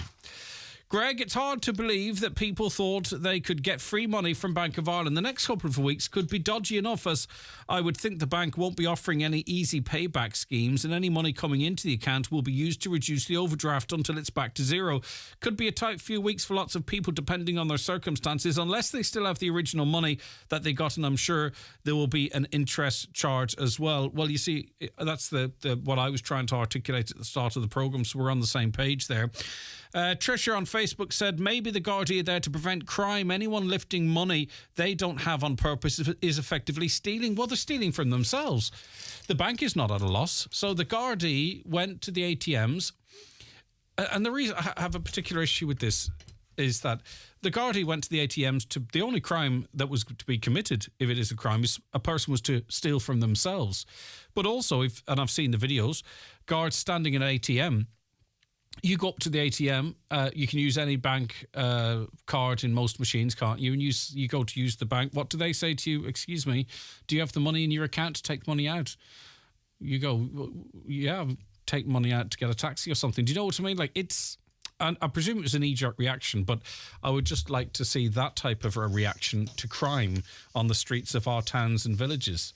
That all of a sudden, as soon as there is a threat to a bank, the Gardaí are instructed to be on command at ATMs to screen whether someone has money or not. I don't know. But yet, we don't see things move so quickly. And as I say, it is not the Gardaí on the street, by the way, because they are instructed as to what to do. So I don't want anyone to think that... I'm being critical of Gardaí. They go where they're told to go. Maybe Gardaí were there because it's fraud. Well, is it? That would have been a very quick ruling. Another caller says it's a sad indictment of Irish people who weren't ashamed to be seen queuing at ATMs in order to steal money. One guy even posted a TikTok video of himself holding a fistful of 50 notes. Since these geniuses had to insert their PIN to withdraw cash, they'll have to return it. Yes, and they're going to be overdrawn. I don't see it as... I don't necessarily see it as stealing money, but again, sometimes I'm a bit soft on these things, and maybe I'm not reading the views of the people. Maybe Garda were there because it's fraud. I think I did read that one. Great to see Gardaí can come out and force and stand in front of ATMs, but yet not one to be seen when tourists are being attacked. See the priorities? Greg, just thinking, why don't you get some priests on your show to answer questions like why do they stand on the altar and preach about money and them getting enough, and why they think they can still rule the people? I think that's your views, and that maybe that's how you perceive priests. Not everyone would, but look at, we have priests on from time to time. If you're listening, text in. I'll put those questions to them. Poor Leo having a rough life. The big pension he'll receive will soften the blow. Hey, while our children can't get a decent job to get a mortgage and our own people can't get houses, they're living on the streets through no fault of their own. It's a very well-rewarded job. I think people are entitled to a certain element of privacy regardless of what they do. But it's not only the pension, it's going to be the European job as well that will be coming alongside of it. I would sympathise with anyone who is being, bullied or has people protesting outside houses or anything like that there. But, if you put yourself in the public eye, you are going to get criticism and you're going to have a thick skin. Greg, it's hard to believe that people thought they could get free money from Bank of Ireland. The next couple of weeks could be dodgy enough. Okay, I read that one already. Yeah, okay, that came in twice. The interest charges, and what's going to happen is people are going to be ringing up, as I said at the start of the show, to say, oh, sorry, I didn't realise that was what was going on.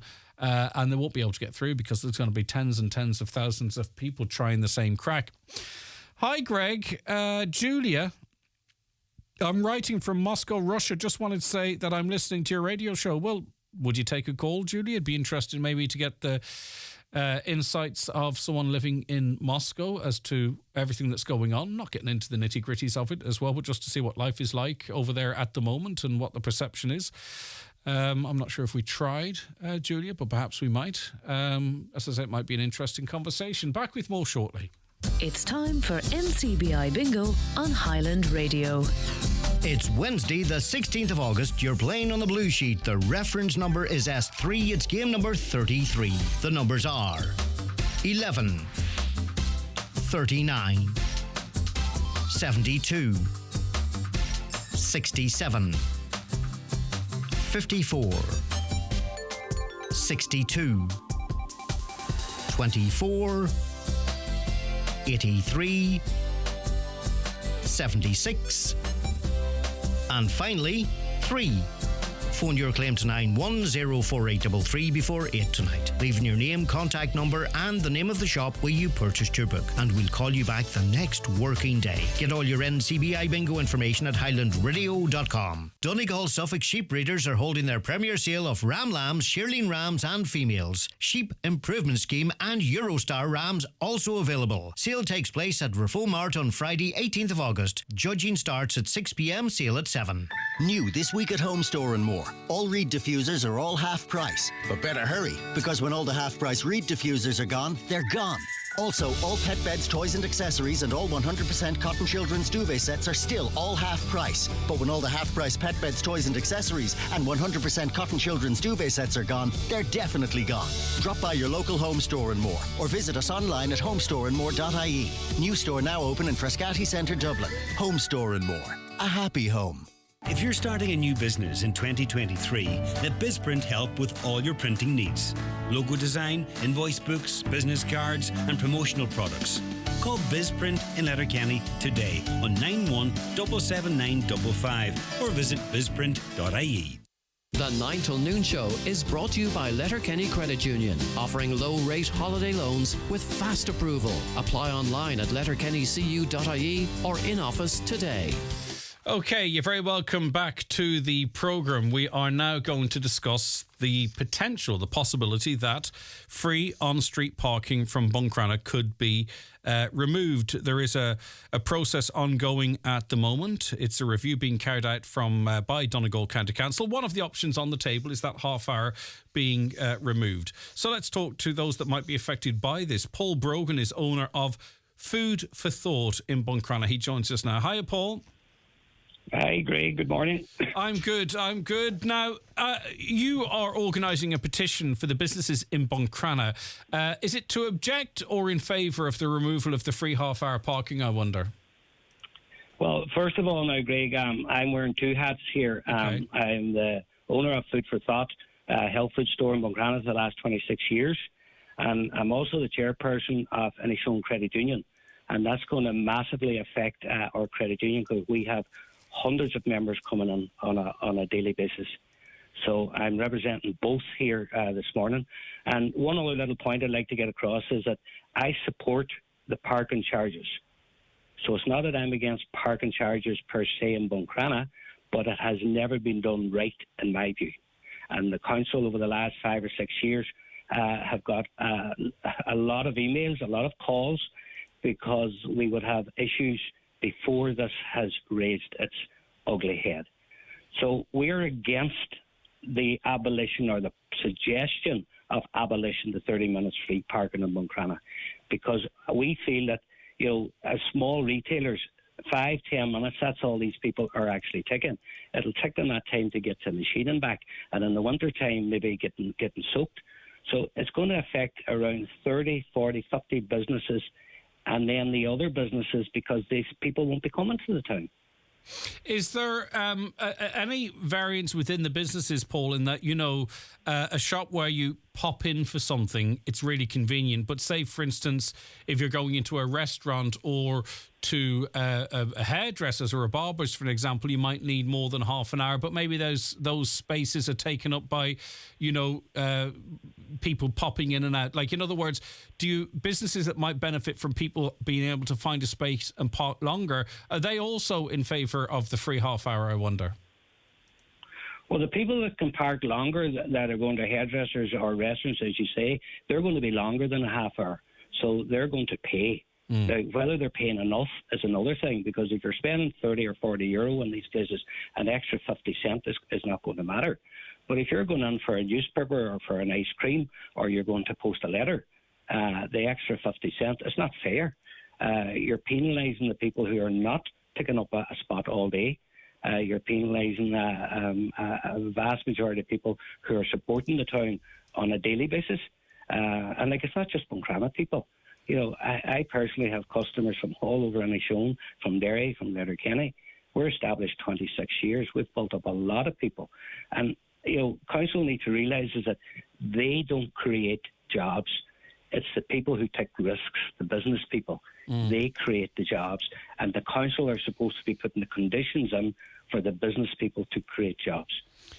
We take the risks. We pay out the money. We pay the wages. We pay the rates. We pay everything. And they're sitting there saying, well, we made a mess of things here. Our budget isn't adding up. We shouldn't be told to pay for that. They have to pay out for that. What do you think if there were to be change? Okay, because I say, scrapping the free half parking is one option. What would you like to see changed if it's to be retained? Well, I would like to see the council come to a group of business people like myself who are on the ground. We're the people that knows what goes on in the town. They're the people that sit in the offices and they come up with some crazy idea. Let's just put a charge up without thinking. If businesses go, they're going to lose their reach. So it's a kill situation. It could be a year or two before it's realised, but it'll never come back. So I would like to see the council sit down with a group of local people who know what goes on in the town and listen to what's going on in the town. As I said, I support the parking charges. I think that 50 cent for somebody who's staying longer than half an hour is maybe a little bit light. That could be looked at first. I think anybody who's staying on the main street without paying should be moved, and that's another thing that the council know about. It's a bear bug with me over the years that some people are paying and other people aren't. The 2-hour parking has never been enforced, so people are parking longer than 2 hours. They're taking up the spaces that people from outside of town come through the town, can't get parked, and they drive on. They don't know where the car parks are. But the people who are parking all day do know where the car parks are, whether it's laziness, whether it's selfishness, and you could say there's some corruptness there too from the council's point of view, because they're not enforcing it. And I'm sure there's no corruption there, but that is I'm sure there isn't, but I know that's your view, Paul. When you talk about sitting down with interested parties, there is an event taking place in the Inishowen Gateway Hotel on Wednesday the 23rd. That's a week today. Is that enough? Does that go far enough? I mean, that is a consultation process. Well, this started last Friday when I got word that this meeting was on from a local councillor. So I acted on it, because if we do nothing, we're going to get nothing, and then it'll be whose fault is it? So what I've done is I've contacted 3 or 4 of the local businesses in our area. They are strongly supporting this. We've come up with a petition that I will go around town with tomorrow to the shops. I would ask if there was anybody out there who wants to give me a hand, because there's about 60 to 80 shops that I need to cover.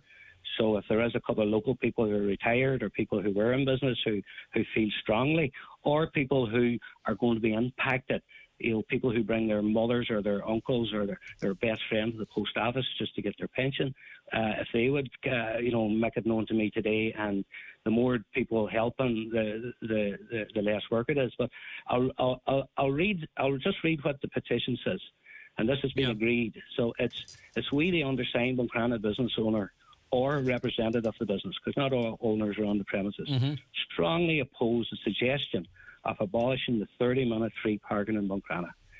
This will be fought rigorously to keep it retained by whatever is required. Now, there has been suggestions to me about what they will do if it wasn't retained, but I won't talk about them on air. Okay, well, that's for another day. Paul, listen, thank you very much for your time. Paul Brogan, who is owner of Food for Thought in Buncrana. The owner of O'Donnell's Ice Cream Shop in Buncrana is John O'Donnell, and he joins us as well. John, I mean, are you of a similar mind to our previous guest there? Yes, Greg. How are you doing, Greg? Yeah. And not your fact, Paul there has covered most of, if not all, the issues that would be concerned to the traders in Buncrana.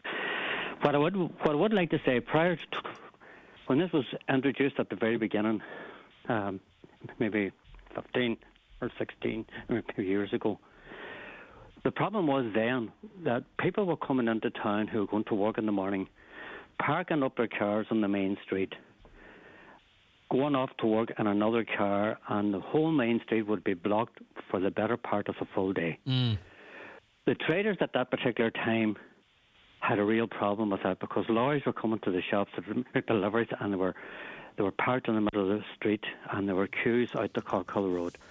It was absolutely horrendous. So traders at that point went to the council and asked them to introduce pay parking. When that was introduced, nobody knew that either the traders or the urban council at that stage knew what the effects would be and how it would work out. So we left it in a way that after a few months we would meet up and see how things were going.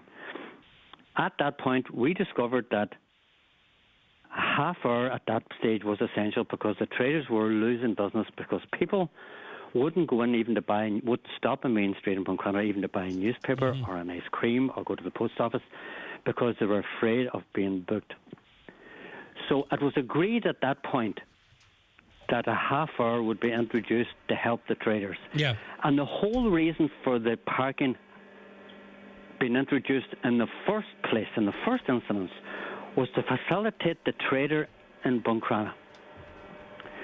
Now, by doing away with this half hour after all these years will be detrimental to the entire community of Main Street in Buncrana. It is absolutely essential. Can you imagine, Greg, if an older person parks their car up in the main street, maybe they don't walk too well, and they have to go and find, they get to pay their 10 cents or their euro, make their way back to the car to Petterdon, and the traffic warden has them already booked. Yeah. Maybe going to the post office. Can you see those people coming back to the main street, or wanting to buy a paper or to buy an ice cream or make their way to do whatever they're going to do? It's just not practical. And these councillors know that. Some of these councillors, even at a time, spent time working on the main street and trading on the main street. They understand what this means to the trader. And it's absolutely essential, like Paul said, for the trader to retain this half hour. It's ludicrous even to think about taking this away. And I think, too, when they talk about the reasons they might, it's mentioned here that it's due to an increase in the cost of street cleaning and the fact that on-street parking scheme in the town is running at a loss. But factor in businesses closing. And if one business closes, it can have a daisy chain effect. The loss in rates and other revenues, they need to consider that when making this decision and not just try and cover their costs through parking charges. Well, of course, as well as that, when the street was cleaned in the past, the rates covered cleaning the streets credit to the what's actually happening now with the lorry. They have a sweeper going around now, but it was the ratepayer that covered that. Now, it should be the case where is our rates going if it's not to cover the like of that right now. It never was at any time seen that the fees at the lift would cover the pay parking. The rates always covered the pay parking. Yeah. And they just have to look at it again in a different way. Okay, thank you so much for your time. John O'Donnell, owner of O'Donnell's Ice Cream Shop in Buncrana. Councillor Nicholas Crossan, an independent councillor. I mean, obviously, we've only spoken to two businesses there, but the consensus is there from those callers, Nicholas, that they don't want to see the change, or if they do want to see change, they want to see maybe some refinement of it. Greg, I would like to see, I'm going to go the opposite to Paul and John, and I had meetings with both of them during the town council days. Parking charges was introduced just prior to Christmas of 2006 in Buncrana, and it was introduced, it was asked, and John was 100%, the business people wanted the charges in to free up Buncrana Main Street. So when we took up the parking charges, the Buncrana Town Council it was, I think now, I can't be 100%, but the figures that we lifted in parking charges were somewhere around about 280,000. It went up to about 2010. When we done away with the 10 minutes free parking, which we're not doing away with the half hour, that's kind of a falsehood there that we're doing away with the half hour. We're not doing away with the half hour. We're reducing it to 15 minutes. That's what the proposal will be. But our revenue went down from somewhere in the region of 287,000 down to 81,000 in 1 year. And we were told as members of Donegal County Council by our engineer at the time that would happen. Yeah. And I said from that day forward, yes, that was a mistake that I made to do away with the 20 minutes at that time, from 10 minutes to 30 minutes free parking. But we must look, and I'd like to clear up another thing, the parking charge, parking pay and display is not coming on to pay for the street sweeping. That's just that the rates, that's in the budget for Donegal County Council, that we the pay and display will not be paying for the street parking or for the street sweeping. Pay and display will be introduced and help Buncrana. I'd like to tell people that the only revenue that's lifted by Donegal County Council that stays in your own hometown is the parking charges. And if you look at the benefits that Letterkenny, Ballybofey and Donegal Town receive from the parking charges, it's phenomenal stuff what Donegal Town gets from parking charges. They're able to run events like the food festival. They're actually able to give thousands of pounds to the Christmas lights and to other voluntary organisations. And other voluntary organisations will benefit from the pay and display. And the reason that I would like to introduce this is because when I was involved in St. Patrick's Day, the Christmas lights, or whatever voluntary organisation, you're steady going to the business on the main street and saying, look, I'm running this event. Can you give me, bing, open the till, give me 50 quid. But Nicholas, I get exactly what you're coming from. But when we're hearing from businesses now, and they're saying that if this is scrapped, that our business will close, like, these are people in the business and have been in business for a long time. They're not saying that for the good of their health. They're organising petitions and perhaps the majority of business will sign them. They have to be listened to, don't they? Because they are really the only ones, other than through our local property tax, that actually contribute to the running of this county, through their rates and what have you. I mean, they are the people you have to say, right, okay, well, let's look at another option, or let's look at, let's retain what we have. Yeah, there's no two ways about it. All people have to be listened to. But there are businesses who want the pay and display introduced as well, because they can see the benefits of it. Instead of, like we're talking probably a net time of 15 minutes in the pay and display to make the difference in it. I mean, we must look. This is where the difficult decisions would be very, very simple for me to sit back in my oars, Greg, and say, look, just leave it as it is. Well, first of all, it can't stay the way it is at the moment because it's costing Donegal County Council somewhere around about 15,000 a year to run it because of the government introduced a policy recently that councils had to pay VAT on their car park. Okay, but Nicholas, I get what you're saying, right? So it costs the council 15 grand a year. So say even one business closes. Say one business closes and 3 jobs are lost. So I'm being really conservative here, right? I'm not saying a massive shop's going to close and 30 people are going to lose their jobs. But let's say one shop does close because of this. And, next thing, that's a vacant building. We see other towns in Donegal where you have to make sure you're getting it right because there's an awful lot of vacant property sitting there. For the sake of 15 grand, is that a risk worth taking that maybe 3 mortgages go unpaid and there's a gap in the town because no one wants to go in and take that shop for the same reasons as the one before it closed? I don't think when the town council was in Buncrana we'd be worrying about €15,000. Well, the reason that the charges was brought on was because of the traders, and then they come down, and it was to be a pilot scheme for 30 minutes free parking, but it never reverted back. So, and I can see where the two boys are coming from, and business people on the main street. But what I'm saying, let's give the 15 minutes a trial. Look at the big picture, where we're now being asked to buy O'Doherty's Keep to make improvements on the leisure centre, on the Brian Power and Buncrana on the shore front. There's millions of pounds on the horizon in grants coming to Buncrana over the next 3 to 10 years. We must fund that money at a value of somewhere between 10 and 25%. I think that, on Saturday, I had to drive around the town two and a half times before I got one parking space. And I went into the shopkeeper, and the shopkeeper didn't agree with me. No, you can't. And I'm saying, I think it'd be better if I was able to nip in. Well, for 15 minutes, I could go in and buy a paper and do the lotto or do whatever I wanted in 5 or 10 minutes, or go into... I'll tell you the simple thing, Greg. I haven't paid parking charges in Buncrana, and I couldn't tell you the last time because I can do it. But how much money have you spent? Much money have you spent in Buncrana that you might otherwise not? I drive down Letterkenny Main Street, don't get a parking space, and just plough on. You're not going to get parked on the street. You're not going to get parked on the street in Donegal town. I can guarantee you that, unless you're incredibly early or lucky. And Ballybofey, Stranraer, particularly Ballybofey, is the same. What about? Okay, you haven't contributed, which would probably be a total of, even if it was €30 in parking charges. But how much have you contributed to the economy by parking your car and nipping into those shops? I would say it's much more than 30 quid, Nicholas. Well, I use the shops in Buncrana on a daily basis.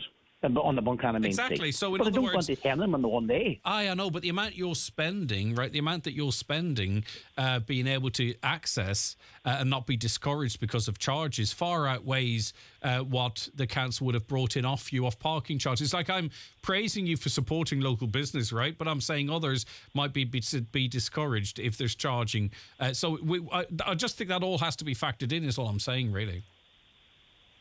Greg, if I want to go down and do business in the main street of Buncrana today, I have to think to myself, okay, well, first of all, will I get parked down the main street? If I was able to drive down the main street, stop and get parked, nip into a business for 15 minutes. Yeah. And there's no way that anybody's going to, because the minute my point, Nicholas, is that I know for a fact there's no point me trying to drive into Donegal town and park on the Diamond because there'll be no spaces. Do you know what I mean? And they don't and that's all pay and display. Exactly. Do you know? So there's still no spaces. Even with pay and display, I'll have to go and park in behind the Bank of Ireland, and it's a 3 or 4 minute walk. Yeah. Yes. Well, you don't get parked on O'Connell Street in Dublin or on Foyle Street in Derry or on the main street of Letterkenny. I think it's a progression, and people maybe in general are afraid of change. And Greg, listen to me. It'd be very, very easy for me to say, just leave it as it is. I think that you must look at the big picture.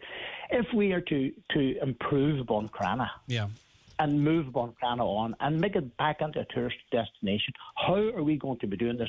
With the parking charges costing Donegal County Council $15,000 a year at the present moment in time, is not feasible. I get we you. would be offered head. But I would like, and the best thing you do is just open it up and say, okay, park wherever you want. But for the purpose of this chat and consultation, can I finish this point? Of course you can, Nicholas. RD in County Louth done away with the parking charges in 2014, I think, when the town councils were being abolished. Louth County Council are going to reintroduce RD, and if anybody goes through RD, it's one of the widest streets in Ireland. It's almost impossible to get through at the moment. Okay. What do you see with the parking does it? It'll actually free it up. But Nicholas, let's just say it is changed and people pay for the parking in Buncrana, and that means I can drive to Buncrana, pull in and do a bit of shopping and pay, right? Yes. Where the person that was parked there, they're not there spending money. Like, unless you're saying people are just abandoning their cars on Buncrana Main Street, like if there are spaces there now because charges are introduced, that means there's someone not in a shop in Buncrana, or there's someone not spending. Not necessarily. Well, what are the cars parked on Buncrana Main Street doing there? Are you saying there might be staff parking?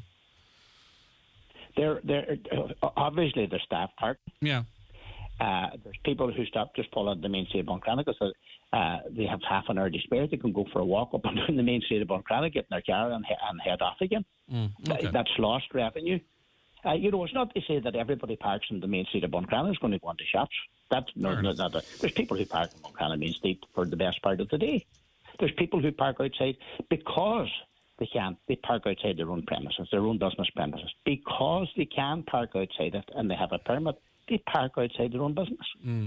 And these are the people, and look, I'm going to say it again, it'd be very easy, Greg, for me just to say, we'll leave it, because there's an awful lot of people in business that maybe mightn't be as vocal, but who want the introduction of purchase because they see the benefit of it. And we must look at the big picture, and I can't emphasise that enough. If we are to improve Buncrana, we must be progressive, and we must progress with how local government in Australia means local government. Yeah. We're going to have to raise money, and we can't keep going back to the taxpayer on the main street of Buncrana and asking for increase of rates. Let's spread the burden. A lot of people giving a little rather than a little people giving a lot. Okay. Well, as I say, you've got more local knowledge than I mean, I just don't. I would love to see an example whereby there is the type of charging that you talk of where you can get, parking. And I gave examples locally. I haven't seen any other. And as I say, I would have my concerns that if there is empty spaces on the main street because of charges, maybe not all of them, but those people aren't in spending. But listen, I take your point, and I respect that you've more knowledge of this situation than I. Thank you very much for your time, Councillor Nicholas Crossan there. Watch the show live now on YouTube, Facebook and at highlandradio.com. The 9 till noon show with Letterkenny Credit Union. Simplify your debts with a debt consolidation loan from Letterkenny Credit Union. Call us on 074 910 2126 or apply online via our app or in office today. Are you suffering from dodgy internet connection? Symptoms include endless loading, embarrassing freeze face. Luckily, there's a cure. 3 Home Broadband in Ireland's fastest and most consistent 5G network. Get it free for the first 3 months and for only €39 per month after that. Plus, no setup costs. You don't want to miss this. Visit in store or at 3.ie. 24-month minimum term, subject to location and availability. Speeds may vary. Based on analysis by Ookla Speed Test Intelligence data Q3 to Q4 2022. Hi, Paddy here at Shane Connolly Cars in Donegal Town. Are you looking to upgrade your car? With Shane Connolly Cars, you'll find makes and models for every budget. Great finance options, and we also accept trade-ins. Check out ShaneConnollyCars.com or call in to us at Shane Connolly Cars from Lonaher Road, Donegal Town. A public interest message from Donegal County Council. Householders and building owners in areas susceptible to wildfires are advised to cut back or remove any vegetation or other combustible material in the vicinity of their house, building or oil tank to prevent wildfires damaging or destroying their property. Cleared areas should be maintained free of vegetation and combustible material. Donegal County Council would like to remind landowners and members of the public that under the Wildlife Act 1976 and 2000, it is an offence to cut, grub, burn or otherwise destroy any vegetation growing on any land not then cultivated between the 1st day of March and the 31st day of August in any year. Landowners are also reminded that under the Waste Management Regulations 2023, the burning of agricultural waste is currently prohibited. Donegal County Council, protecting your environment. Okay, let's stay on this issue. Christopher, you're a Buncrana resident. What's your view? Good morning to you, by the way. Good morning. How you doing, Good, Greg? thanks. I've lived in Buncrana all my life, and the only thing that deters me from going shopping on the main street is the traffic congestion. Like if you're approaching the town from the Malhead direction, by the time you get to Supervalue, and sometimes it's even worse, the traffic is congested that far back. So it's not even a question of can I get parked in the main street.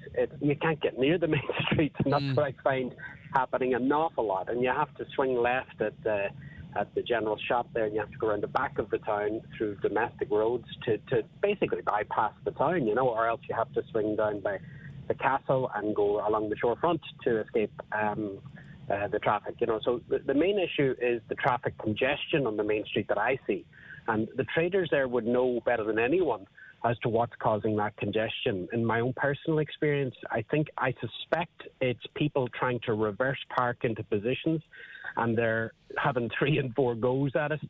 Maybe they're not very good at reversing into a position, and it takes a couple of attempts, but the traffic is backed up while they're trying to do that. Now, you can imagine numerous people doing that on the main street every hour throughout the day. You've got a backup of traffic, and then if a lorry comes to deliver to any of the stores on the main street in Buncrana, you have the same situation. So what do you think the solution is, Christopher? I mean, because it is about whether people should pay for it or not. What do you think should happen? Well, I don't think the 50 cent makes a damn bit of difference to it, really, to be honest with you. I think it's the inconvenience of it, like somebody having to go and find 50 cents somewhere to put into those machines. I mean, we really should move with the new age and have a card tapping mechanism where you tap the machine and that's it done, I mean, we're moving to the 21st century and maybe adopt the technology. I get that the council needs the funding and that's a good source of funding for them. But the traffic congestion is far more serious, I find. Also, there's car parks in Buncrana, they're not being used. There's a car park there to the rear of the plaza there that was built primarily to take the pressure off the main street. That's never been used, lying empty. It's a brand new car park. As well as that too, I mean, it is, I think people know when the traffic warden's about.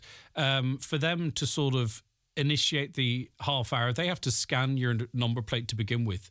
And then you have a half hour from that. You know what I mean? I mean, let's truth be told, people pull in. It's not half an hour from when you pull in, really. It's half an hour from when the traffic warden scans your number plate the first time. Now, I'm open to correction on that, and please, no one make any decision based on what I've just said.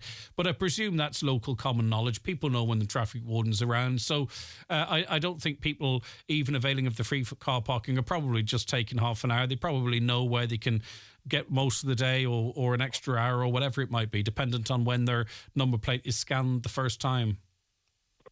Yeah, I suppose too, like on cars from Northern Ireland, you can't really chase them for any penalties. So cars from Northern Ireland would know as well as you do and I do that if you get a penalty notice in the main street in Buncrana, it doesn't transfer to the north. So they're kind of, they're outside the law. Same applies for cars in the south and the north. So that you have that going on. But I lived in Dublin for 10 years, and I'll tell you, it was ruthless down there. Like, if your car was left... No messing about. It was one more. An ankle bracelet on before you know it. All right. Christopher, listen, thanks for your insight as always. Continued safe travel. Do appreciate your time, Christopher. Thanks. Take care of yourself. Okay. Back with more shortly. The 9 till noon show is brought to you by Letterkenny Credit Union, offering low-rate car loans with fast approval. Apply online at letterkennycu.ie or in office today. Irish sun doesn't really count, right? Look, we all deserve a bit of sun.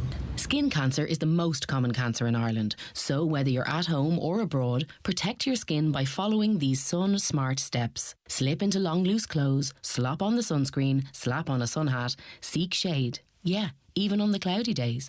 Oh, and slide on the sunglasses. I do have very funky sunglasses. And I do love this hat. Be SunSmart from the HSE and Healthy Ireland. Andre Rieu's annual feel-good event is back in Century Cinemas this summer. On the 26th and 27th of August, the King of the Waltz presents Love is All Around, a brand new concert filled with uplifting music, spectacular performances and romantic waltzes. Book your tickets now at centurycinemas.ie. If you're tired and struggling to put a spring in your step, discover the power of Revive Active at your local Brennan's Pharmacy. Revive Active is an award-winning super supplement containing 26 active ingredients, including vitamin C, D and zinc, which support your immune system, all in one handy daily sachet. Made for busy, stressful lives, it's the convenient way to put back what life takes out. Enrich your life with Revive Active from Brennan'sPharmacy.com. We're here for you. If you've a free travel pass, remember to use it on the Expressway network. It's the perfect way to catch up with friends, see your grandchildren and those you love. So use your free travel pass today. You can also book a seat online in advance at expressway.ie and get priority boarding for just €2 per journey. It's just the ticket to enjoy more. The 9 till noon show is coming live from Letterkenny Main Street this Friday morning at the launch of this weekend's Letterkenny Festival 2023, celebrating music and integrating the town's first Pride Festival. The festival promises a spectacular lineup of events and performances that will cater for all ages and interests. The 9 till noon show is brought to you by Letterkenny Credit Union, with monster loans available up to €60,000 for all occasions. Visit letterkennycu.ie. Hi, I'm Mark Moriarty and I'm passionate about Irish beef. From a juicy fillet to a perfectly marbled ribeye or some versatile mince, it's as good as it gets. But just knowing it's Irish is not enough. I want to know exactly where it's from. So I love that all M&S beef is fully traceable back to the farm and even the animal. That means high welfare standards from M&S Select Farms with a quality you can trust. Delicious and full of flavour. Because this is not just beef, this is M&S Irish beef. Donegal Pro-Life annual Churchgate collection takes place this weekend, the 19th and 20th of August. If you are available to help, please contact Margaret on 089 24 69 599.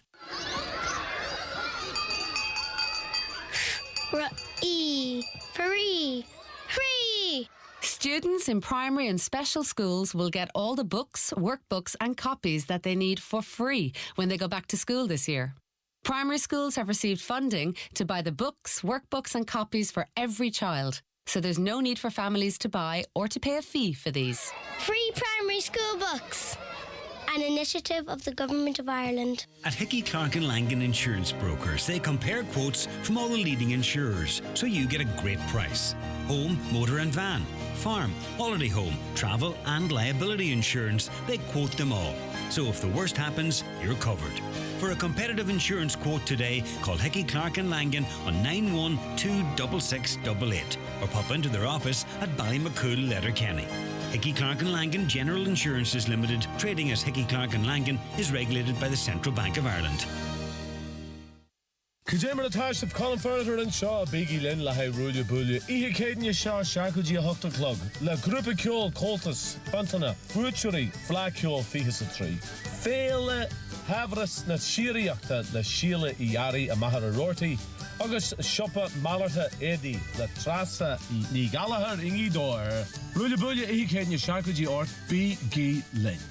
Right, so I think by most accounts there's been a significant state investment in the creche sector, that area. But despite this, over 180 creches have closed since early 2022. Elaine Dunn is chair of the Early Childhood Providers Federation and joins us now. Good morning to you, Elaine. Good morning. So just before we actually start, when we talk about creches, early childhood, so what service is this that is being provided that we're actually talking about? I know it's going to be obvious to the majority, but I just want everyone to know precisely what we're talking about here. Well, it probably isn't going to be obvious because there's so many different variations, so I will go into them for you. You have the early childhood care and education services, so they're the ECC services that are open for 3 hours. Then you have part-time services, you've got school-age services with Breakfast Club, you've got full day cares. So there's quite a difference between all of those types of services. And when you see the government keep putting out a funding model that one size fits all, This is where the biggest problem is. And the other problem is that we don't see, like you hear of all these big figures from our minister and the department of how much money has been pumped in from government to the sector. But we have never actually seen the breakdown of that funding. If you're seeing services closing down, then there is a huge problem with funding and with burnout as well for providers and administration burden, micromanaged. There's so many different issues. So in the Irish Independent today, they're covering this story and they talk about this, the creche closures. And they say this is despite major state investment. 3 cent a child doesn't sound like major state investment. Is that an inaccurate headline? And this is not, I'm not trying to pitch you against the Independent. No. That's not my motivation. No, but obviously a regular person reading this will go, well, obviously the creches, they're creaming it here. Okay, so what we've got this year, so we had core funding came in last year. They would have had a calculator up on the department's website, okay, called the Ready Reckoner. So when you went in and put in the number of kids, number of staff, you got this massive number and thought you were getting a huge amount of funding. But it turns out that the Ready Reckoner was inaccurate. There was a problem with it. Okay, so that was the first problem last year. And then we went into it and people started to realise that the funding they were promised isn't actually what's hitting your bank. So now this year, they have given us a 3 cent per child per hour hike rise in the core funding for this year, and 2 cents if you're a school age service with breakfast club. Okay, so you tell me, like, if we are stuck, and many of us are, we are stuck in fee freeze dating back to 2017. A lot of the average providers, that's where we are. Fee freeze 2017, not 2021. Can you tell me one thing you know that is the same price today as it was in 2017? Just one thing. No.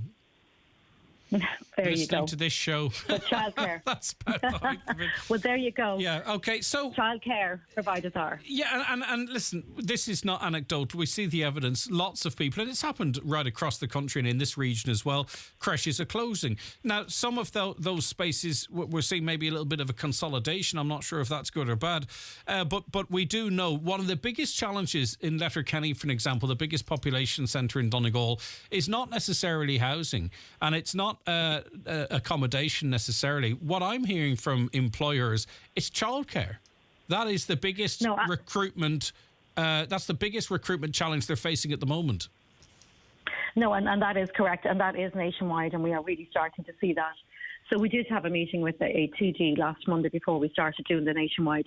We're around this weekend, or this week, travelling around the country. We were in Donegal last night, and his words to me were, the childcare crisis is now on par, or coming up on par with the housing crisis. And I would agree with that. And it's unfortunate that our minister and his department are not seeing these issues.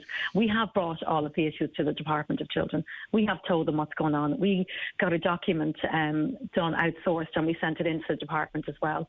The issues are all outlined, but unfortunately nobody seems to be listening to us. Yeah. And that's where the biggest problem is. The Federation of Early Childhood Providers, we are not government funded in any way. So we come out and we are very vocal. We are vocal for a reason. We have many members in Donegal. We have many members all around the country. And you have to listen to everybody. We had a meeting last night in the Abbey Hotel in Donegal town. And we had one TD turned up to that meeting. And, they were broken women in that room. Invited, by the way.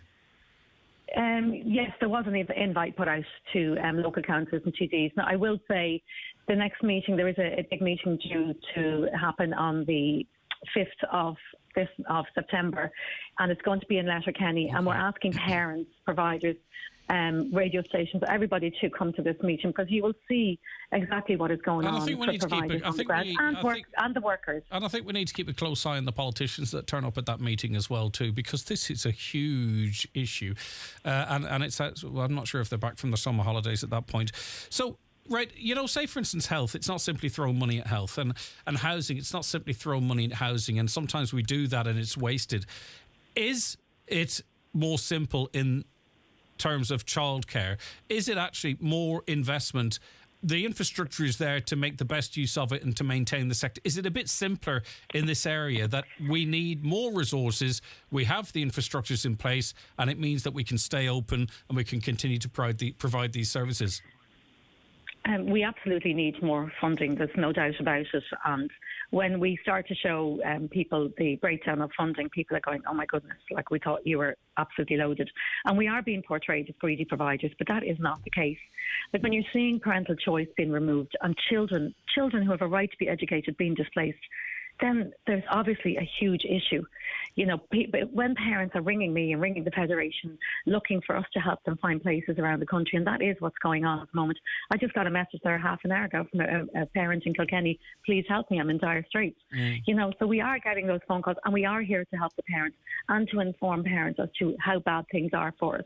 And with doing that, we're hoping that parents will come out in support. We have other sectors now coming out and supporting us as well, because if we close our doors, every sector is impacted. No, I bet. The doctors, the nurses, and all everywhere. of these organisations should be screaming from the rooftops as well, if they're not already, because it is, as we've already both agreed, it is a serious impediment to employment, and also too, we've got really obviously we've got really passionate providers, but we've got really highly qualified people that you're not going to be able to hold on to. They've got degrees and excellent qualifications, and the money they're being asked to work for is not. It doesn't sit very well with the amount of effort they've put in to get to where they're at. Absolutely. You know? I mean, these people on the ground that are working in the rooms, they are not paid enough money. Absolutely not. But if government funding is stopping us from, continuously raising the wages for the staff, they are going to leave. We ran a survey recently, and it clearly showed that a lot of our degree-led staff are leaving the sector, and they're going to the Department of Education as SNAs. They're going to our own departments like TUSLA, Hubble, the county childcare committees. You know, so we can't compete with those wages if we're in a fee freeze going back to 2017.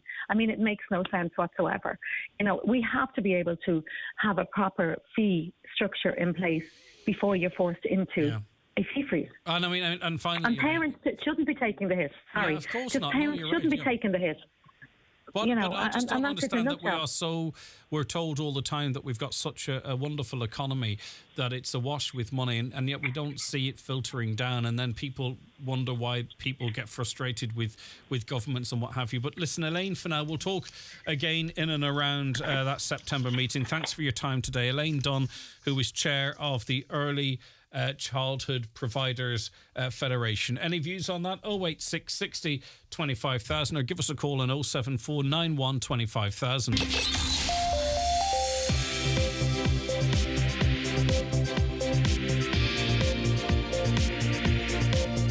Watch the show live now on YouTube, Facebook, and at highlandradio.com.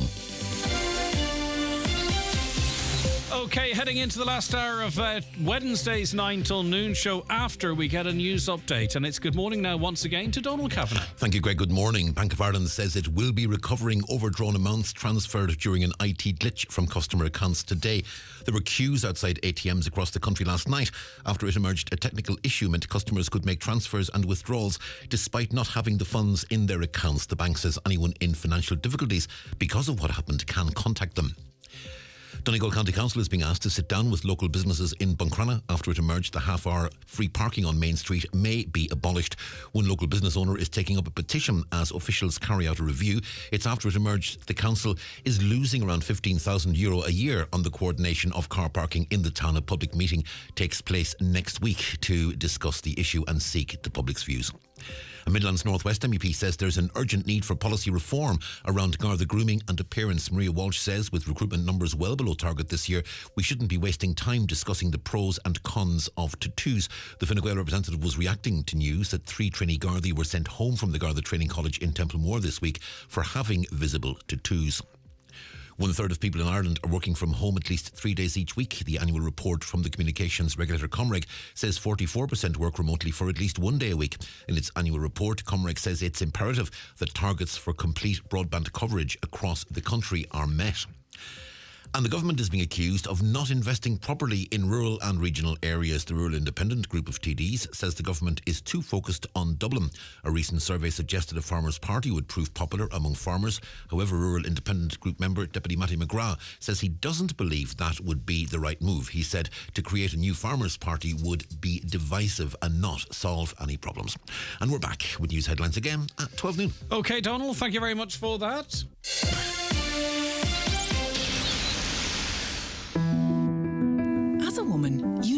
fertility better than anyone. But when you're looking for answers, Irish Life Health now gives you access to GPs who are specialists in female health in areas like menstrual health, contraception, fertility and menopause. To find out more, search Irish Life Female Health. Female health consultation available on all hospital plans from September 1st, 2023. T's and C's apply. Irish Life Health DAC is regulated by the Central Bank of Ireland. Okay, you're very welcome back to the 9 till noon show. Thank you so much for all your calls and comments coming in so far on the show today. Lots of you messaging in as it relates to the parking issues or conversations that are happening in Buncrana, and I will get to those as this morning wears on. In fact, I can bring in a couple right now. Traffic in Buncrana is chaos. The main street has to return to two-way traffic. The place is constantly jammed up. How would that work, I wonder? Is it wide enough for two-way traffic? Nicholas, half-hour parking is invaluable for doing your weekly things with banks and pensions and shopping. If it was just like the 15 minutes, we'd be left like Benny Hill to get everything done from long-time Buncrana resident. Another, I'm not a driver, but this is ridiculous.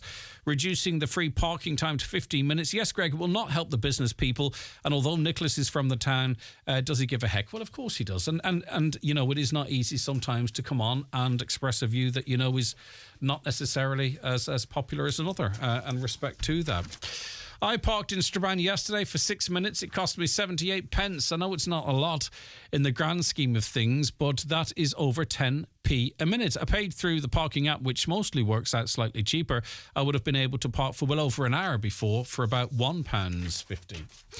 Another listener says, I live in Clonmany. I'd rather go to Carndonagh to shop. It's a bigger town and I don't pay anything for parking. How do they maintain their town with no charges at all and on the go? Right, okay. This week's Wellness Wednesday, we are joined in studio by Oran Carlin, who was born with a rare genetic blood disorder, which means he cannot go out in natural light. And we're also joined in studio by his mum, Brenda. Brenda, good morning to you. Thanks so much for calling in. Good morning, Greg. And Oran, how are you keeping? I'm good. Okay, so talk to us, Brenda, first, if you don't mind, about Oran's condition, or maybe Oran, you'd prefer to talk about it. I don't want to be presumptuous. You want me to start? Yeah, go on. You go ahead, Brenda. Yeah, so he was born with a genetic blood disorder called erythropoietic protoporphyria. And normally you wouldn't start showing symptoms until you're 4 years old. But Oran started displaying the symptoms from he was 2. So he started off just feeling really a lot of pain, and his arms and legs would have swole up when he was young.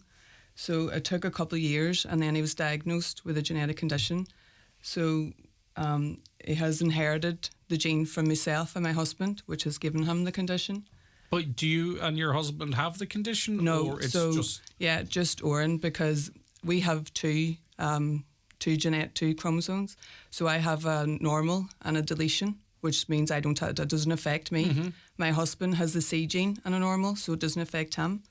But Oran got my deletion gene and my husband's C gene, which has given him the severity of the case. Wow, so it's just a happenstance that you and he... Okay, right, okay. Just bad luck. And sorry, when did it first become apparent? When he was about 2 years old. Okay, and how long did it take to get a diagnosis? Well, we had taken him to A&E a couple of times, and the paediatricians were baffled what was wrong with him. So at the time, they had thought it was maybe allergic to a plant out in the garden. So me and my husband started looking up and just Googling things that he might be allergic to. And then we just came upon this condition. And once we read it, he ticked every box for all the different symptoms. So we took the printout to the GP, and then we were referred to the paediatrician. And she listened to what we said, and I took a printout and asked her if she could do the blood test. And I actually was hoping that she was going to tell me he didn't have it. But when the test came back, he had it. And before we chat to Oran, when we talk about natural sunlight, or natural light, sorry, is it sunlight or is it daylight? Like, for instance, can you block it with creams or...? So what it is ultraviolet light. Mm-hmm. So basically, the ultraviolet light, porphyrins build in his blood. So it's actually his blood that it reacts to. So the porphyrins build in his blood, and then when the ultraviolet light goes through his skin, it reacts to the blood, and that causes like an inner itch first, and then severe pain. And then the next day, he'll get the swelling. So then his skin all stretches. And then with the skin stretching, it will split. And then it cuts from the inside out. Wow. That's like further down the line. That's a couple of days into the reaction. Yeah. But once he has that first reaction, he cannot go out in any light at all then for at least 24 hours. Unbelievable. And the worst case was a week. He had to sit in the dark. So whenever he was young and he had a reaction and his hands were swollen, I thought, well, I'll take him to Jungle King. So he'd be indoor playing. But you see these lights here above? Yes. His hands started reacting to the artificial lights because he was already affected. So that means you can't sit in the front room and watch TV. It has to be not in the dark after. room. It has to be in the dark once he has had a reaction until it settles down. Oren, and as a young fella too, how does this affect you? Or I mean, I know you've lived with it all of your life, and it's your normal, I suppose you could say. But that doesn't take away the fact that it impacts on your life, and you have to change how you live it. No, because I play football, and then if it's sunny, and like I just can't go in. They just sit on while everybody else gets to play it. Especially if you have a football match. A football match. And that, I mean, obviously you're trying to protect yourself from a physical reaction, but it must be very mentally frustrating for you. It is. Because I mean, you're there, you're fit, you're healthy, you could run to Timbuktu, but you've got this thing that prevents you from being able to engage like you would like to. Just holds you back from everything. And is this something that you would ever grow out of, Oren? No. So this is something that's going to be a part of your life forever. Okay. What about treatments, Brenda? Yeah, so there is one only successful treatment called Sines, and at the minute it's an implant, and they're working on a tablet form, and so far it's only available to 18-year-olds, and it is still not available in the UK or Ireland. So we're trying to make his condition aware, so that maybe NICE could pass it, and when he's 18 he could get the implant. And what is how is it working, if you know what I mean? Like, what kind of case studies are you hearing? Is it really helping people? Yeah, so NICE is saying that there's not enough evidence and it's not cost effective, but America, China, Israel, Germany, Switzerland, Netherlands, Austria and Italy are all using it to treat their EPP patients successfully. And now Australia has just passed, their health body has just passed it, so it will soon be given out to their EP patients. And for Oren and for us, that is our only hope, that that be passed by he's 18. And then... I wonder why to is it over 18s in the countries that you mentioned generally? Over 18s. They're working on like paediatrics now, to get it on a younger age, but they're just still working on them trials, so I don't know anything about that yet. And Oren, what age are you now? 15. Right, okay, so it seems like forever away, but it's actually only around the corner, isn't it? And the bottom line is unless you get awareness out there or you organise with other people who are affected, NICE are going to look at this and go, well, it's only a couple of people, we'll focus on something else. And unfortunately, you have to be the noisiest wheel sometimes to get the oil, Brenda. So they're trying to get it passed with NICE since 2015. And it's been turned down twice since it was stalled there. The appeal was stalled for 4 years, and they've just made a decision again in May. And their recommendation for Oren and anybody with PP is don't go out in the light. So it just must be so frustrating. So frustrating. Because there's so much that people have that there's no cure for, or there's no help, or there's no advancement. Yet here we have other people successfully on this implant and hopefully the oral drug in the future, living normal lives, and then you'll see the frustration that Oren's going to have. I mean, all of us would have, unless you're Superman. We'd all be really frustrated by it. Like, you aren't Superman, are you? No, okay. Just in case it was. No, and it's so hard watching him because, like last year, we had went to do pier jumping, and it wasn't a sunny day, but we thought it'll be good enough for Oren. We could maybe get a half an hour, but he was so worried about getting reaction to the sunlight that he got himself worked on this stit and took about 25 minutes to talk him round to leave in the car. So I mean, it's not fair. Yeah, but that's a completely normal reaction, Oren. It's frustrating, but I think we'd all feel that way. So, can you describe how it feels? Are you the first to know that the UV light started to have this reaction, or your body started to have this reaction to the UV light? It feels like it's like an itch. Yeah. But whenever you itch it, it's just sore, like very sore. And it's an itch you can't scratch. Yeah. No, so it's like having your leg in a cast with an itch, and you can. It's like scratching the outside of the cast. It's doing nothing. And then it just gets worse and worse, and you described it as an inner itch, like an itch inside yourself that you can't scratch. But you've successfully managed to spot the early signs and prevent any sort of escalation of it, have you, Oren? We try, but the weather is so unpredictable that sometimes he still has the reaction, even with all the precautions that we take. Family holidays, presumably, certainly to sunny destinations, are off the... Well, at the start, we didn't go for years. And then whenever he was younger, me and my husband decided that our job was to make him have as normal a life as possible. Okay. So we tried to work around going in the winter months when the sun would go down in the other countries at like 5 p.m. so he could wear shorts and T-shirts, go out in the dark for his meals. Yeah. We would go Would an umbrella be? Is that the... At the minute he wears hats. He has a sun snood. Yes. He has gloves and he's always covered and like it's long sleeves. It's a solution, but you want to feel the same as everybody else does as much as possible.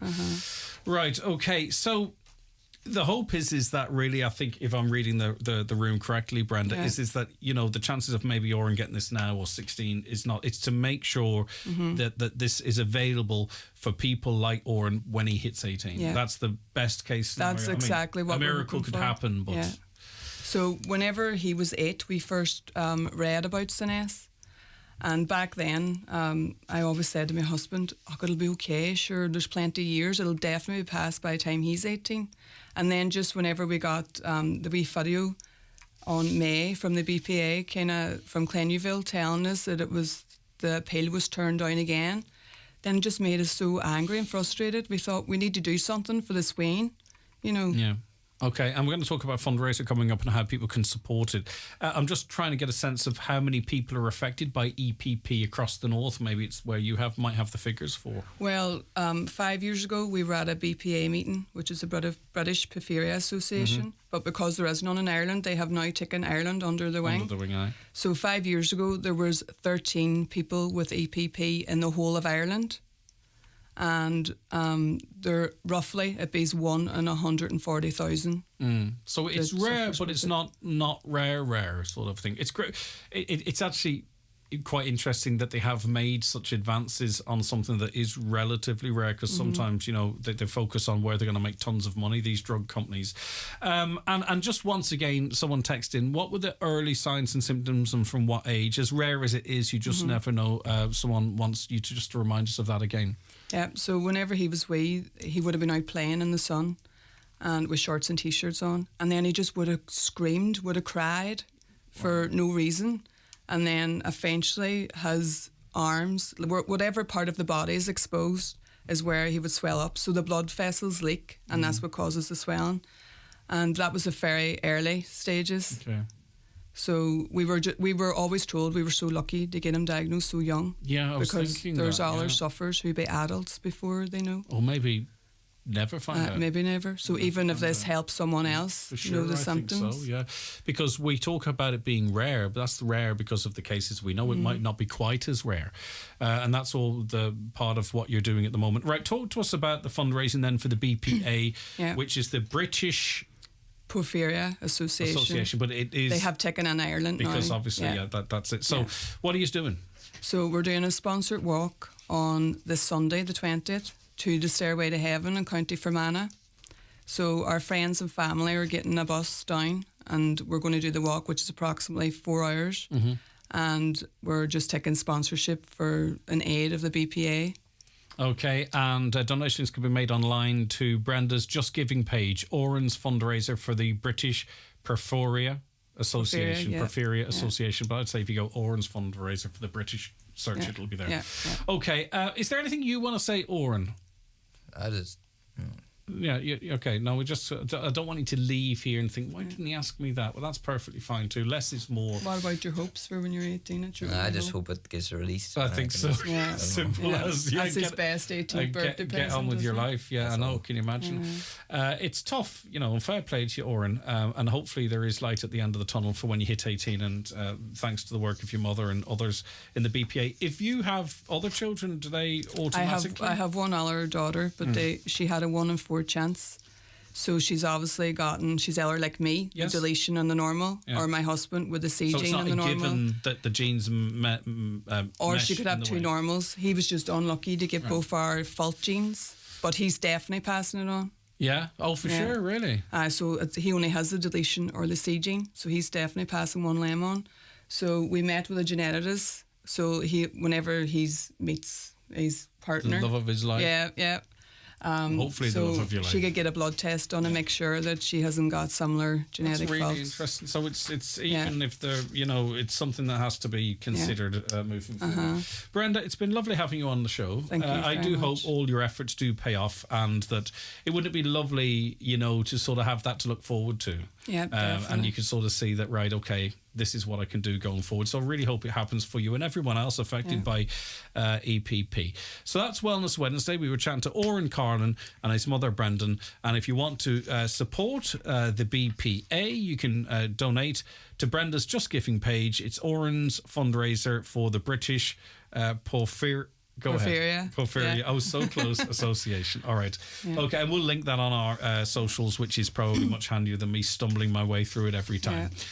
Thanks, both of you, for travelling down to see us. Of course, anything you want. Could I thank the Northern Ireland Rare Diseases Partnership for helping us getting our awareness out as well, and also Partridge Pear Tree and the Image Printing, Image Branding that helped us with T-shirts. I presume you didn't see advocacy in your future a few years ago. Did you see having to advocate and campaign? No, never. Is that something you were... Never. It just is thrust upon you as well? Yeah, never. All right, well done. Thank you very much. Thank you. Indeed. Bye-bye. The county's #1 talk show, The 9 till Noon Show on Highland Radio. The 9 till Noon Show with Letterkenny Credit Union, now offering mortgages from €40,000 to €600,000 with no hidden fees or transaction charges. Letterkenny Credit Union, 9102127.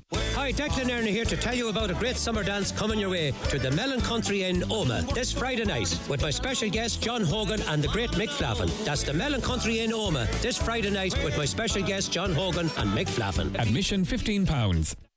Click and collect. Order confirmed. Dad, tomorrow can we start a band? Can we become robots? Affirmative. Can we go crab battling? That isn't a thing. How about swimming? Dad, can we take a nap? You nod off and I'll pick up the shopping. Deal? Deal. While you do the important things, we'll do the essentials. Book your free click and collect slot at tesco.ie or in-app. Tesco. Every little helps. Terms and conditions apply. It's the Right Price Tiles and Wood Flooring 70% off sale. Get up to 70% off on all your purchases. Up to 70% off all tiles, all wood flooring, all bathware. Everything's reduced in-store. The 70% off sale at Right Price Tiles and Wood Flooring. Stores nationwide. Sale now on. See the smash hit film come to life. Dirty Dancing returns to Derry's Millennium Forum 19th to 23rd of September. Exploding with heart-pounding music, breathtaking emotion and sensationally sexy dancing. Featuring hit songs Hungry Eyes, Hey Baby and The Time of My Life. Tickets from millenniumforum.co.uk. Highland Radio time checks with Expressway. Travel Route 32 from Letterkenny to Dublin when you book online and travel for less. Expressway, bringing you the time at... Okay, the time's 20 minutes past 11. Thanks to Brendan and Oren again. Kieran O'Donnell's going to be joining us in a bit, but I want to get through some of your comments. Not through them, get to them. Right, okay, Buncrana needs a bypass, says a caller. Hi, Greg, never mind the 30 minutes parking. One of the major issues in Buncrana is the traffic delays coming in from the Cockhill Road direction. All roads leading to Main Street fork at the bottom of the West End Buncrana, leading to long and lengthy traffic delays. It can take upwards of 15 minutes sometimes to get through the town. The council would be better served addressing these issues first and foremost, in my opinion. A caller says, does Nicholas Crossan want Buncrana closed down? And it sickens me when he says what's good for Buncrana. What did he and his fellow councillors do when the likes of Fruit of the Loom closed down? This is the same Nicholas Crossan who wanted to bypass the town but didn't get support. There are others that still call for that. But as I say, I'm not here to sort of represent Councillor Nicholas Crossan, but people should be able to express a view that may be against the norm without anything getting personal anyway. But I'm not saying you are, but, we need to make sure we make the right decision. And the way we make the right decision is considering all different options. I think a half-hour free parking is too long. 15 minutes is adequate for most shopping, other than big shopping where there usually is a large free car park. You say that, though, but then Philomena comments on social media, 15 is too short. It's stressful to make sure to have to get back to your car. Went around Buncrana 3 times to get a parking spot. Someone who's slow at walking has to park way down the street to go, and there's a queue, especially Christmas. So my point being, and thanks, Philomena, for your comment there on Facebook as well. My point being is as well, we also have to consider that not everybody is as quick on their feet or doesn't want to be rushing around.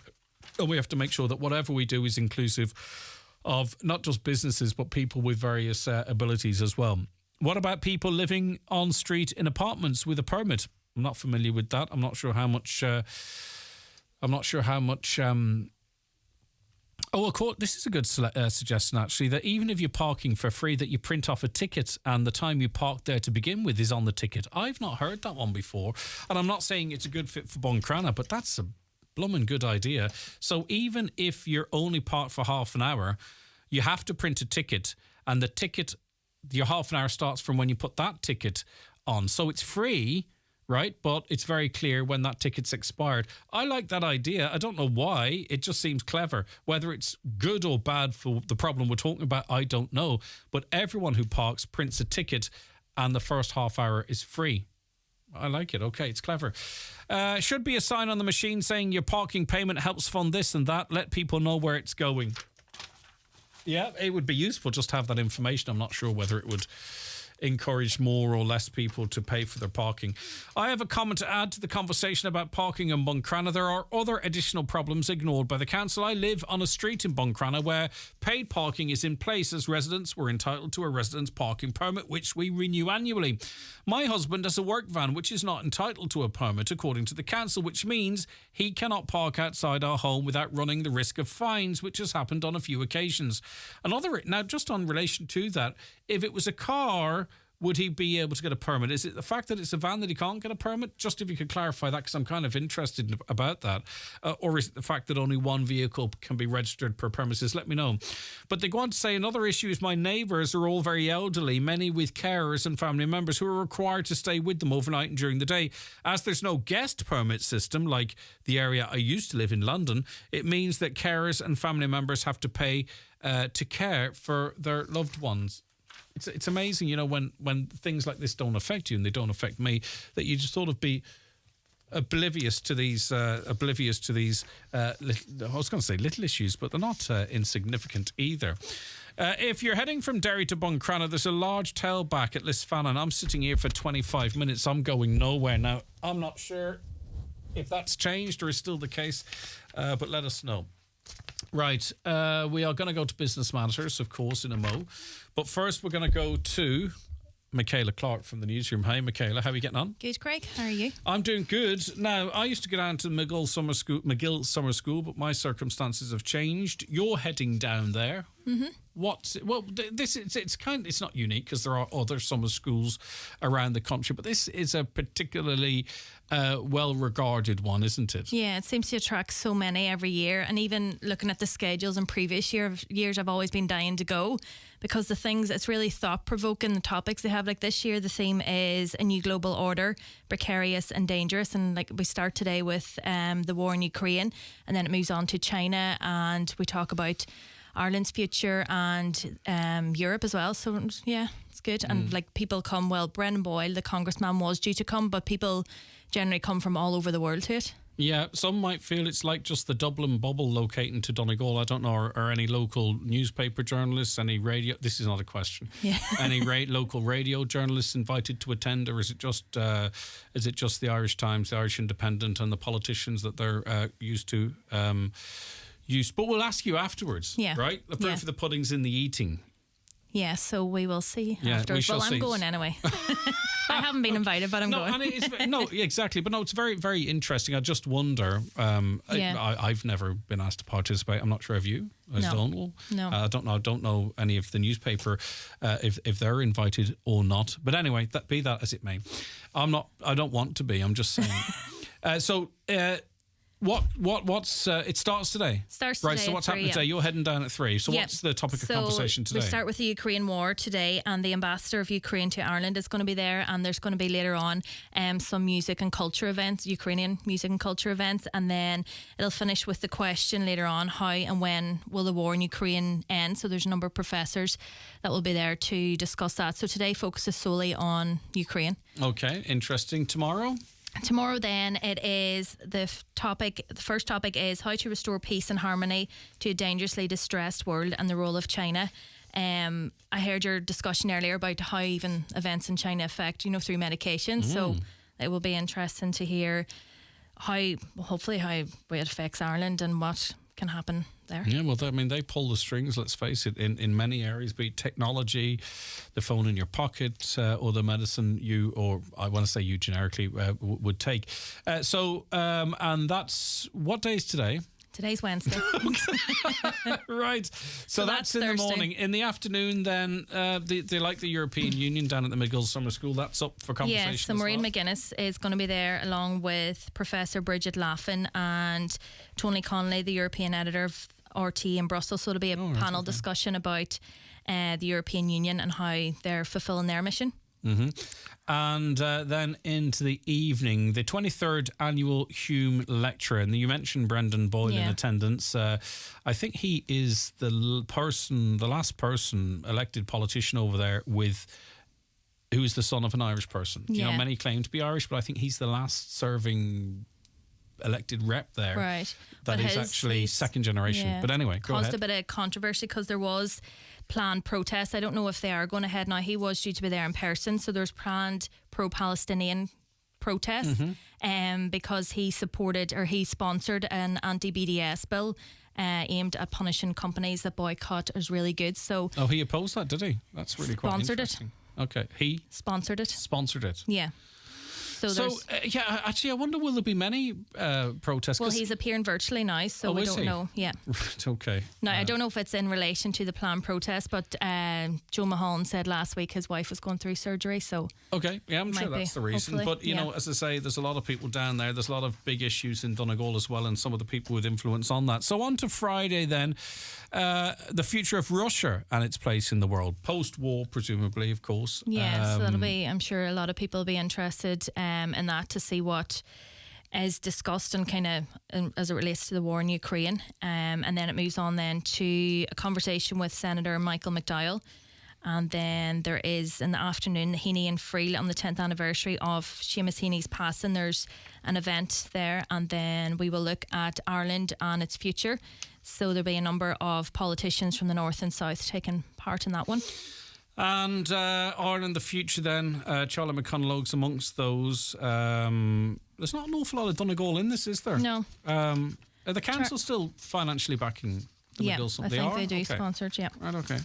No, there's not many at all. No, not really. Oh, no. Actually, now it's all Irish Times journalists, RTE journalists, which is all grand. That's fantastic if you're into that type of thing, which you are, and you're going to go and report on it, because I'll tell you one thing will come out of it is news. Yes, plenty. And you are not only going to be reporting extensively for the news, because that's what you're paid to do. No, I'm only joking. Because obviously you're down there for that, but also you're going to have a bit of a blog going on our website as well, which I think, are you going to do a bit of colour to it as well, or is it just going to be someone said that just to give us a sense of what's going on down there? No, we're going to put in some pictures as well, hopefully, and we'll just as much as accessible when I get down there, and we'll put in like our interviews and stuff, but we'll post them separately as well, and they'll be on air too. And they'll all be in this blog, okay, which will hopefully get pinned up, because I think it's going to be really interesting. And as I say, I've been down to a few of them. I always find them interesting. I'm just getting a bit older and cynical, and I would like to see a panel discussion about defective concrete. But anyway, maybe next year. Okay, but that's me. But that being said, I have a lot of respect for those involved and the organisers and Dr. Mulholland as well. But I can't sit here and think something and not say, because that would be dishonest to the listeners and might not be popular, but you know what, I have to be honest. Okay, Michaela, enjoy it. I look forward to hearing the reports. I look forward to following this blog to get a sense of what's going on there, as well as the actual news story. So I really appreciate your time. You're heading down there. It kicks off at 3. Kicks off at 3, yeah. All right, have a lovely time. Thank you. Well, have a nice. Plenty's is beautiful. It's up there in my top 10 of places I like across our region. Okay, Kieran O'Donnell is the presenter of the Business Matters pod. He's going to be joining us with business news, and to look forward to that podcast after these. Watch the show live now on YouTube, Facebook, and at highlandradio.com. The 9 till noon show is brought to you by Letterkenny Credit Union. Digital loans now available. Apply online or via our app today and get your loan transferred directly to your current account. Barbecue. Rhymes with Ballymaloe. Coincidence? Don't think so. Because you can't think of a barbecue, the burgers, the bangers, the steak and the grilled veggies, without thinking of a delicious dollop of our legendary relish too. Bring taste to the table with Ballymaloe relish. Get a great Clarence gift this week from McGee's Chemist in Letterkenny. Buy 2 Clarence skincare products, one to be moisturiser or serum, and you'll get a choice of 3 treat-sized essentials from a selection of 10. Which 3 will you choose? This great Clarence offer is available while stocks last, in-store at McGee's Chemist Letterkenny and online at mcgees.ie, where the best costs less. For any skincare advice, call in and talk to the resident skincare consultants, Mary or Gemma. Most people say that Donegal is the coolest place on the planet, but up here we know that sometimes it can be the coldest. Charles Brunner & Sons Ballybuffet is the one-stop shop for all your heating needs.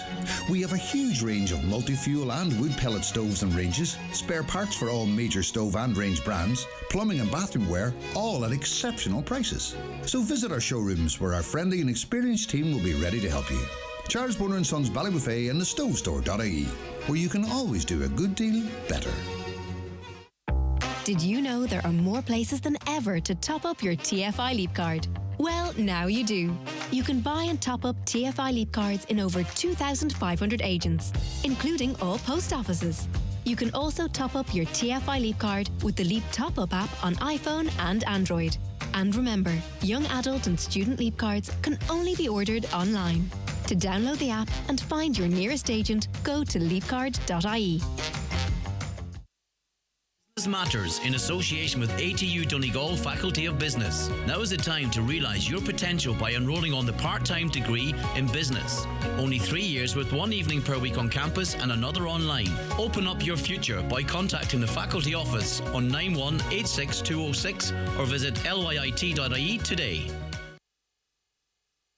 Okay, you're very welcome back to the programme. Kieran O'Donnell is presenter of Business Matters. You heard the sting. That means he's in studio. Hi, Kieran. Good morning, Greg. How are you getting on? Good. You're welcome back from your... Oh, my fantastic your holidays. Costa del Dunloe, Costa del Dannings, Costa del Lahi. Keeping it local. Good man. I'm all about the local, you know. Fair play. Right, rental prices, asking prices. Yeah.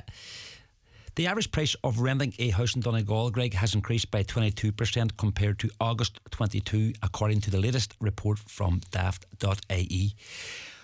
So nowadays, people can expect to pay an average of €1,077 to rent a home in the county, and that figure represents a significant jump of 12% since the turn of the year. And just in relation to the buying and selling of house prices, the average price of a house in Donegal is now €170,000. That's according to a new report by the data technology startup GeoWax. So the findings show that Wicklow is now the most expensive county to buy a house. Average price in the Garden County is €425,000, while our neighbouring county Leitrim is the cheapest at €151,000. You know, I would suspect that there's not an awful lot of movement in the property market here in Donegal, and what movement there is are people snapping up those 120, 130, 140,000 fixer-uppers. I can see that. Average house price going up really quite quickly, because I think you would struggle to go out, if that's an average, you'd struggle now to go out and buy much property around the county for under 170k. Kieran, what's your feelings? Yeah, I suppose supply and demand is really what you're talking about, Greg.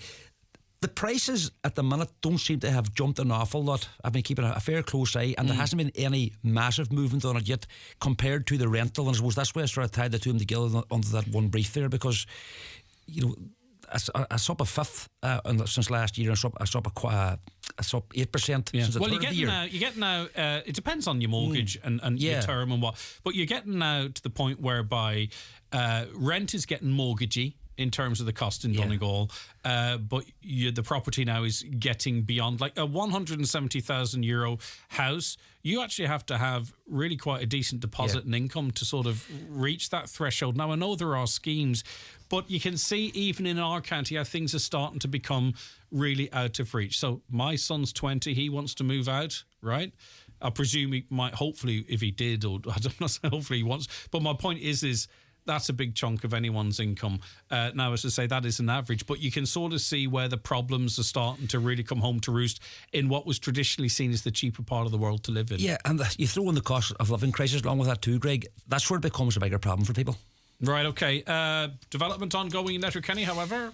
Yeah, permission to demolish Glenini House on Letterkenny's Port Road to make way for a large residential and business development has been granted permission by Donegal County Council. The developers M&B Kelly partnership say the scheme will provide a significant economic boost to Letterkenny both during the construction phase and when it's operational. And William Donoghue and the associates have been appointed to design the 240,000 square foot scheme. Is that on Tesco Roundabout? Yeah, it's just on the left hand side when you come into town there. Right, I know. It's a major development, and it's going to bring jobs both as the developer say, and the creation and when it's up and running. All right, Errigal Bay are hoping to expand. What's their plans? Yeah, the owners of Errigal Bay, Greg, the fish processing plant based at Minaneri and Carrick, are seeking to expand its facilities. Permission has been requested from Donegal County Council for a 28,000 square foot extension to the factory that was opened back in 1962 as a food processing co-op, and I think that was under Fowler McDyer's time and influence. And the company currently employs around 200 people. All right, tell us about Lead Tech and this application extension. Yeah, the closing date for applications for Lead Tech, that is the networking programme for Donegal tech companies with ambitions for growth, and is funded by Tech Northwest Skillnet, is this Friday, August the 22nd. The monthly training and network sessions will run from September 2023 to February 2024 at the CoLab in Letterkenny. The initiative will be led by Garrett Hart and Raylene McAteer, and Bobby Kerr has been lined up as one of the guest speakers. For more information on the programme, contact Siobhan on 086 2707 277 or email info@technorthwestskillnet.com. And sorry to be an AH, it's February 24th to February 25th? No. It's already underway then? No, sorry, it's September 23 to February 24. Sorry, I thought you said February. That's my mistake. Yeah. Sorry about that. Sorry. I wasn't AH. Okay. Right, inflation is dropping slightly again, just the old caveat. Yeah. It just means things aren't getting as expensive as quickly, but go on. Yeah, the annual rate of inflation in July was 5.8%. That's down from 6.1% in the 12 months to the end of June, and that's according to new figures from the CSO office. However, the cost of goods and services rose by 0.2% in July when compared with June, and that's according to the Consumer Price Index. So that's just backing up exactly the point you made there, Greg. Higher prices in the recreation and culture sector, which rose by 3.4% in July, were linked to more expensive package holidays and concert tickets. So we can blame Taylor Swift and Coldplay. Well, it is a factor. It's amazing, isn't it? You know, if you're talking about going away, say 3, 4, 5 years ago for a package and going to a concert and going away now, even over the last 12 months, the massive, like the average cost of a package holiday rose by 64% compared to July 2022. But these organisations and people are going to screw us to the point whereby they will have milked the cash cow. I hope they realise it. I have a theory. I just wouldn't go. Full stop. Don't go. Then they're going to come back and saying, we need. But people don't think like that. They'll say, we need some support for this sector because things are slipping down, or we need to change VAT rates so artists come and perform here because. And you know what? The reason they'll have done it all themselves. And let's remember that when the begging bowl comes out, because they're absolutely hammering us whilst it's the last sting of a dying wasp. It is just like before the recession, where 130% mortgages free money, blah, blah, blah, blah. You know, it's all starting to feel very familiar, and those who can get the must wring the last few quid out of us right now are doing it right now. All right, okay, this week's podcast is a shop I actually really like. Yeah, my guests this week are the owners of Alexander's of Ballybofey, Joe and Tracy Alexander. The business was taken over from the McClure family by Joe's parents in 1960 and has been trading successfully since. Joe bought over the shop and became the sole owner in 1989, and in 2019 his wife Tracy, who had been a medical secretary for 23 years at a local practice, began to work full-time in the business.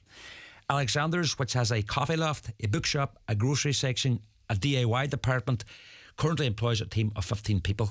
And during our chat, I asked Joe what he thought he would be doing today if he had followed his childhood dream job. Probably would have been an astronaut. I always liked working with my hands, like making things, maybe working with wood. I probably would have liked to have been a carpenter.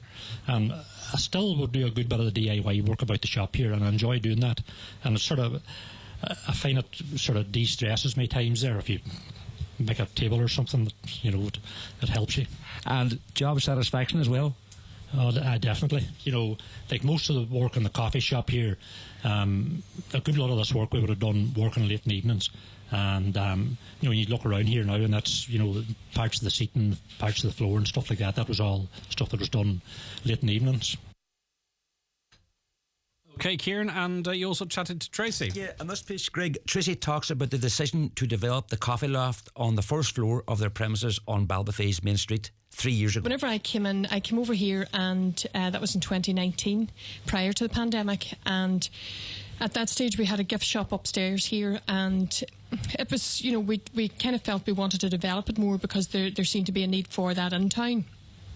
So I always had a notion as well about opening a coffee shop, and Joe always tried to put me off it. He said, you work and you come home at the end of the week and your money's in the bank and you don't have to worry about staff and electricity and, all of this. But I still had that sort of longing for it, and I would bake away at home all the time and just give it away. So what was the deal clincher? The deal clincher, I don't know. We talked about it then, and then we had friends that opened a coffee shop up in Port Stewart, actually, and we had been talking to them, and the more we talked about it, the more we thought, we need something different.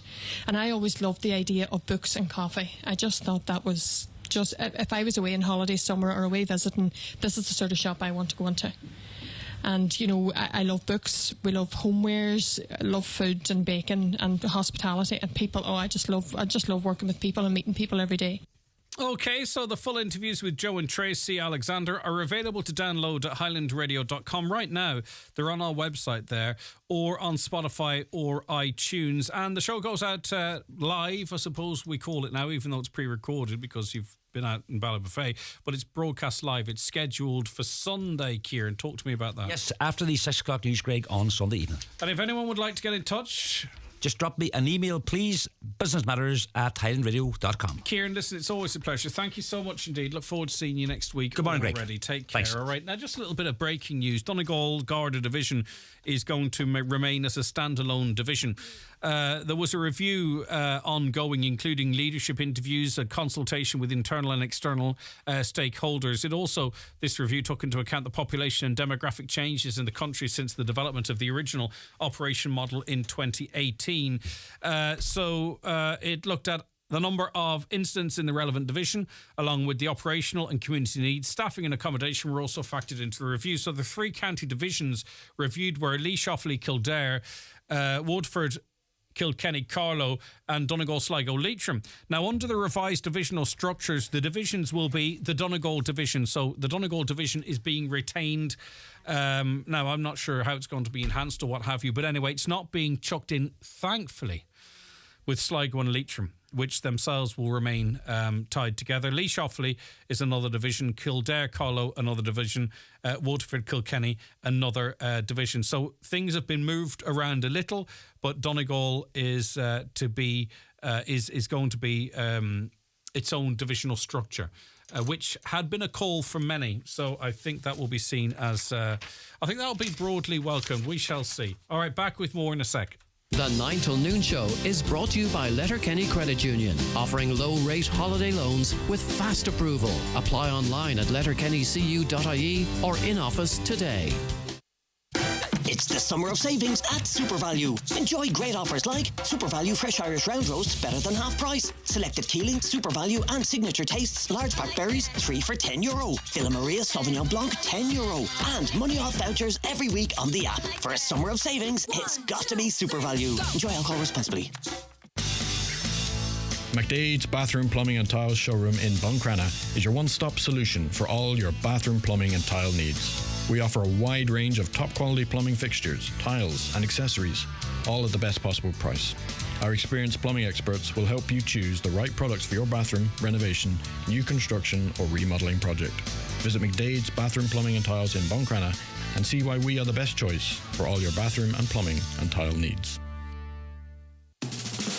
Attention one and all, Easy Living Furniture is turning 25 and we are celebrating with an amazing anniversary sale. So join us for our biggest sale ever with all-time lows on top quality furniture. This is our way of saying thank you for 25 years of support. But hurry, as this amazing sale must end soon. Visit Easy Living Furniture, Crescent Link Retail Park. Easy Living Furniture, making homes great since 1998. Have your ticket yet? €2,500 every Friday. Plus a chance to win big. 10,000 cash money. Get your ticket today. Go to highlandradio.com. Summer's just got better.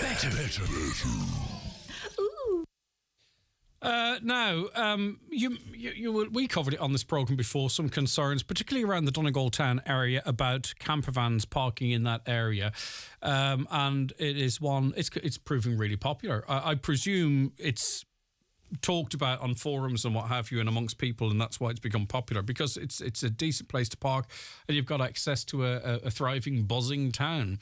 But as I say, there is a negative tone to the conversation and coverage of these camper vans pulling into the key car park down there in Donegal Town, and I'm sure it's not exclusive to that area. Jason Carmody is chair of the Irish Motorhome Working Group, and I presume, Jason, it's a small enough country, a small enough community.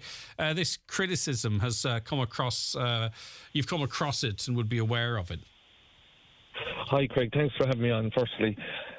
Yes, Craig. So basically, motorhomes are very popular in this country, and there's a massive increase in ownership of motorhomes. And Donegal Town is a favourite spot for many motorhome owners to stop over.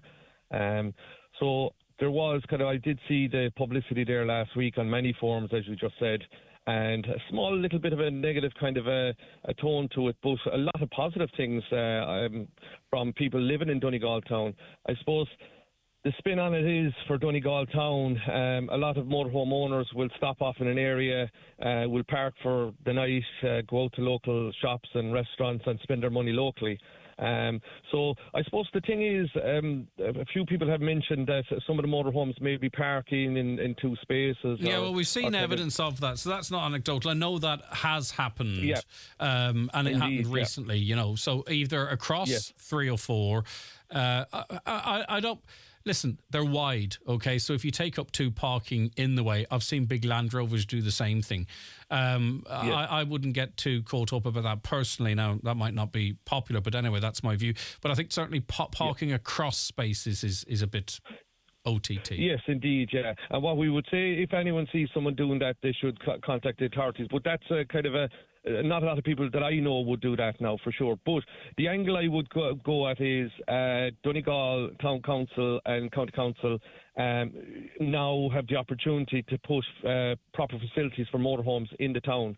For example, the hub in Graignamanagh, before they ever had a motorhome specific parking down there, the town council came together and they've now 30 designated motorhome spaces in that village, and they're bringing into the economy nearly €2 million a year because of motorhome owners parking in that village and town. If you speak to anyone in Graignamanagh, they said it's after revolutionising the town. The amount of jobs and the amount of money that could be spent in Donegal Town, being honest with you, there's endless amount that could be. So Donegal County Council and Donegal Town Council, I think it's now time for them maybe to put their heads together to say, is there somewhere in the town where we could put, 6 spaces initially or 10 spaces just motorhomes and charge €10 a night or €12 a night, and all the motorhomes want is a space to park, maybe grey water facilities and water, and that'd be it. Yeah, maybe somewhere to plug in, because I think what happens is that I think it can be a little bit popular to criticise them, because there is a perception out there that you come in with your packed lunch, you eat your lunch, you dump your papers out the door, and you're grey water and you drive off, right? I know that's not the case, but I think it kind of if you're looking for clicks and stuff, it's or whatever it might be. Look, I'm not saying people are doing that, but it's kind of popular to criticize. It's like teachers. It's kind of popular to criticize it because you'll get a bit of traction, right? But really, you're of the view, and I think the council is of the view, because I presume your group submitted into the public consultation in Donegal a couple of years ago as to how we can all see the benefits of the money you bring in, but not tie up local back roads, all that kind of stuff. So I think we really need to sort of say, right, this is a branch of tourism, and it needs to be, if people feel it's a bit chaos and haphazard now, we'll then put something in that's organised. Exactly. Now, there's people passing out Donegal Town. I know, I've heard of people saying, because sometimes it's very difficult to get parking in Donegal Town. Now, I know a lot of people park down there by the river, which is in front of the tourist office, which is a brilliant facility. And, once people park correctly and do the right thing, it's great. But I think it's now time for Donegal, the County Council and Town Council to look at putting designated spaces in Donegal Town, because the benefits outweigh the few negatives that may be there. The benefits for Donegal Town would be extra jobs in the area, would be up to €2 million extra in the economy, like the hub in Greglamana. Look at the likes of Cove down in Cork, for a very small amount of investment by Cork County Council to put 20 spaces below in Cove. They have a turnover now just in parking fees around €200,000 a year, which goes directly back into the Cove Town Council.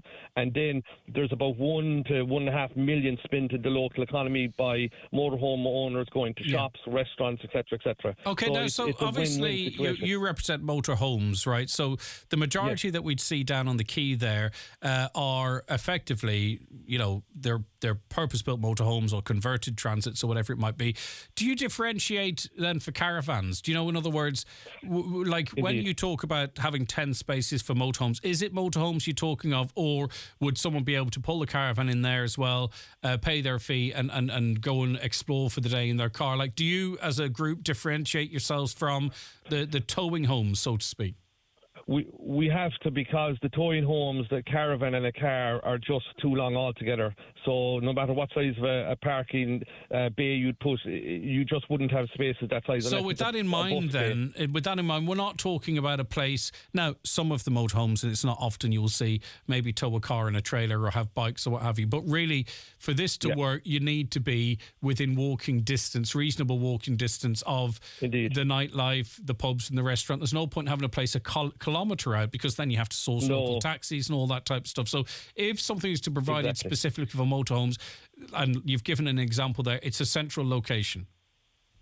Indeed, and look at the likes of Clonmel. Only last week, Clonmel Town Council opened up 12 parking bays for motorhomes, and the positive response that the town has got, and the pictures that are going up online with the spaces full every night, is just amazing.